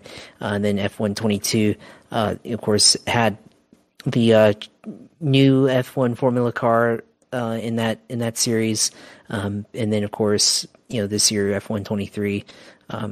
I don't really know how much different it is, and hopefully the physics improve, and hopefully it's good and stable as far as online racing goes, which sometimes has been an issue in the F1 games as far as getting a good field and being in amongst good competitive racers, similar to how iRacing kind of balances the field overall in terms of their skill level in the game. So yeah, I mean, that's on the horizon.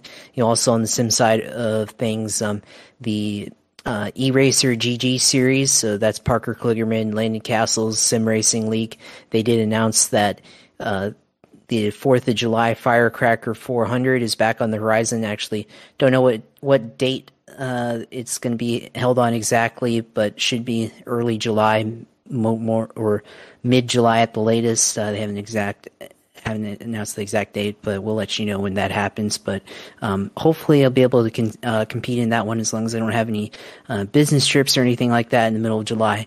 Hopefully be able to compete in that one, run the 87 car. Of course, I have a feeling Dale Jr. will be in that one because I know he said previously he'd tried running that one as long as they held it. So hopefully be able to race against Dale Jr. Again, like I did a couple years ago, and I think Kyle Busch was in it last time. So going to be a good chance to run up against the stars of the NASCAR Cup Series and Xfinity Series, and legends like Dale Jr. So hopefully be able to do that. And I think it's a $10,000 cash prize for the field. So I don't know the exact payouts, but definitely think for first place it'd be getting a good amount of money there. So should be a lot of fun, and looking forward to being able to do that as long as free otherwise. So there's that on the sim side things. Of course, did want to mention, in my exploits last week as well, go-karting at Orlando Kart Center, which I did again with a couple friends. Felt like I got better this time from last time as far as lap-to-lap stability. Last time I really overran the corners a lot, although my lap times did not improve from before, because I think when I went there in January, my best lap was like a 70.5 second lap, and then this time it was a 71 and I think 0.2. So I don't think it was necessarily myself. I just think is probably the cars and performance stuff a little bit slower than last time. Tires as well, probably worn out. So I definitely felt like I performed better as far as driving the karts and everything. And last time spun out a lot because I locked up the brakes and spun out. This time, a couple of times where I did wipe out, but then for the most part, like if I locked up the brakes, I would just counter steer to the right and steer into the spin. So and then quickly recovered, so I didn't really lose too much time and was able to keep it going without spinning out or anything like that. So I was able to do that. Of course, also one of my friends that I go with is pretty good as well, so was actually able to practice my racecraft against him and a couple of other people trying to get by. So really enjoyed that. You know, there's one time where got bumped out of the way by somebody, and then they ran out into the grass. So on corner exit, they ran over the curb on corner exit and went way wide into the grass, but somehow they were able to still keep going somehow. So I don't know how that happened, but I was really trying hard to keep up with this guy after he bumped me out of the way, but wasn't able to get up really close to him to give it back to him there. So you know, I wanted to, but couldn't get up there. Somehow he was able to run way wide and stay ahead. But you know, that's how it is sometimes. But did that, and then of course last Saturday, you know, it's already been a week almost, but I also did the Tour of Destruction in Orlando, seeing that after doing go-karting, and of course saw a lot of wild things there. School bus figure eight racing, which is awesome. Seeing school buses run figure eight, and of course the short bus won. To no surprise, because they have a longer or a shorter wheelbase than the larger school buses, and they're able to get around there a lot quicker than, you know, than big school buses. But we did see a couple school buses get wiped out in the middle of it. You know, one got spun out right in front of us, and that was an interesting sight to see. As of course you see the car, the chassis roll, not actually roll over, but you can see the chassis roll. You know, when it's spun out, and then they have to get around and get it right on the right track and everything. So that was pretty interesting. Saw push car racing, which is basically one car in front, I think either turned off or in neutral, and then car behind him pushing. So essentially like tandem racing. So that was pretty interesting there. Saw one car painted as Lightning McQueen, and then they had a tow truck painted as Mater from Cars, pushing around with Mater pushing Lightning McQueen. So that was pretty funny. See that. And then we saw skid plate racing, which we talked about. I know I messaged you about that as well, and it's pretty funny as well. You know, you basically you know, you have no tires on the rear, front wheel drive cars, going around drifting in the turns and everything, seeing sparks flying all over the place, a lot of smoke, a lot of tire rubber debris trying to you know, fly in the air, and then you get it all in your hair and your ears and all that stuff, and then you gotta close your eyes for a minute because there's too much smoke, too much tire debris and everything. So a lot of fun there, pretty entertaining. Hopefully be able to see that again later on in the year. I think they do it twice a year, because I think this is like a traveling circus or tour or whatever that goes around. So we'll see, you know, later on in the year if they come back or not. So yeah, that was pretty fun, pretty interesting. Trying to think if I saw anything else there. Yeah, it was pretty interesting. And then also one of the interesting things I thought that I saw about that was a lot of the junkyard cars there were third generation Acura TLs, which is what I drive. Acura is a really good car, of course, but it was interesting seeing third gen car from 2004 through 2008 competing in these races and actually performing quite well compared to the rest of the junkyard cars there. I think they had one 2010 era TL, I think last gen before they ended the car competing there as well, and looked like he was pretty fast as well. So yeah, a lot of fun there as well. So you know, that's you know, my other update there. I wanted to talk about that. Of course, lots of you know, fun things in life and also in sim racing coming up. So of course, you know, of course, when I do stream, which hopefully for the Firecracker 400 in a couple months in July, be able to stream that as long as I'm here. You know, that's you can follow my stream at Twitch TV/usailor2 and go in there, watch all my streams and all my stuff. And you know, hopefully you can watch and comment or whatever, and follow along, and hopefully put on an entertaining race, entertaining show. So go in there and watch that. Of course, Twitter at JP Huffine. Of course, that's where we'll have all my it takes and all my opinions, and have everything I want to say or share with people. And of course, we'll share the show on there as well. And then of course, YouTube channel, which at Gripster Podcast, go on our YouTube and see our faces, see our videos and everything, listen to the podcast that way if you want to. So go on there, subscribe, and like our videos and all that stuff. So of course, thanks Phil for coming back on, and thanks for hosting the show and everything. So glad to be able to do it, and hopefully we have some good racing this weekend at Miami and at Kansas.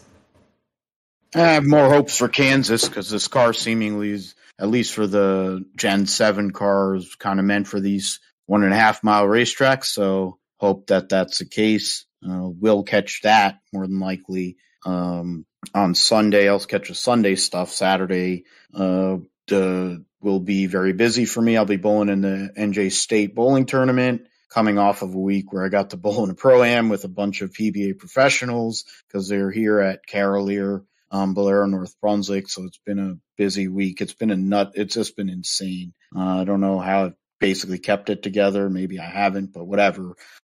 Thank you, Josh, for, of course, being my sidekick, my right-hand man, helping me with the tech issues. Essentially, I might be looking for a new microphone, but either way, this came out. I think it's probably going to come out pretty good, so maybe I don't have to. Just going to be a little different sound, but as Josh said, I mean, follow us on Twitter at GripStripPod, follow us at Gripster Podcast on YouTube, where Josh posts video feeds. Follow at philipgmatthew.com or whatever, subscribe. We're on, that's where one of the places you can find our show. That's also any place you find podcasts, you can find the Gripster Podcast. We will be back, and I'm Philip G. Matthew on Twitter. We'll be back next week for episode 168 of the Gripster Podcast, reviewing the NASCAR events at Kansas, Formula One at Miami, loaded roundup, going over Formula E, World Superbikes. I didn't mention F1 Academy, but I'll do that next week. MotoGP, Moto2, IMSA, WRC, Extreme E, and Indy Next. The Grand Prix of Indianapolis for IndyCar, and the throwback triple header at Darlington Raceway. Before we get into the previews and picks, we'll definitely pick the ones that we like the most, the ones that suck or ones we think that suck, and then the people that didn't even try, which I think is really weak. It's worse than doing what Clyde does, which is, oh, my dad's driven for 90 years. I'm just going to keep on giving him more throwbacks. I mean, at least, but I will say, at least for before we get off the show, at least for Bill Elliott, most of these ones that he's run, Clyde, he's won in. The blue one he had a couple of years ago, he didn't, but it's about time you do a Ron Hornaday scheme. You're a Napa sponsored driver. He's one of the best drivers to drive a Napa sponsored car or vehicle. Why they don't do that is beyond me, but whatever. Harrison Burton throwing back to his dad's great and fine. I guess he's a top 75 driver, so I guess you should throw back to your dad. The fact that Harrison Burton still has a job tells you how bad Ford's driver development program is. Probably why Josh Berry might be in the 4 car. Not because he's bad, but because they don't have anybody young that actually has skill. They need to get a veteran who's got the ability to come in and take over such a big seat at Stewart Hospital. We'll get all into that more. Those rumors are out there. We'll get into it more as the weeks go on. We thank you for listening to the Grip Strip Podcast. For Josh, I'm Phil. Take care. God bless and goodbye.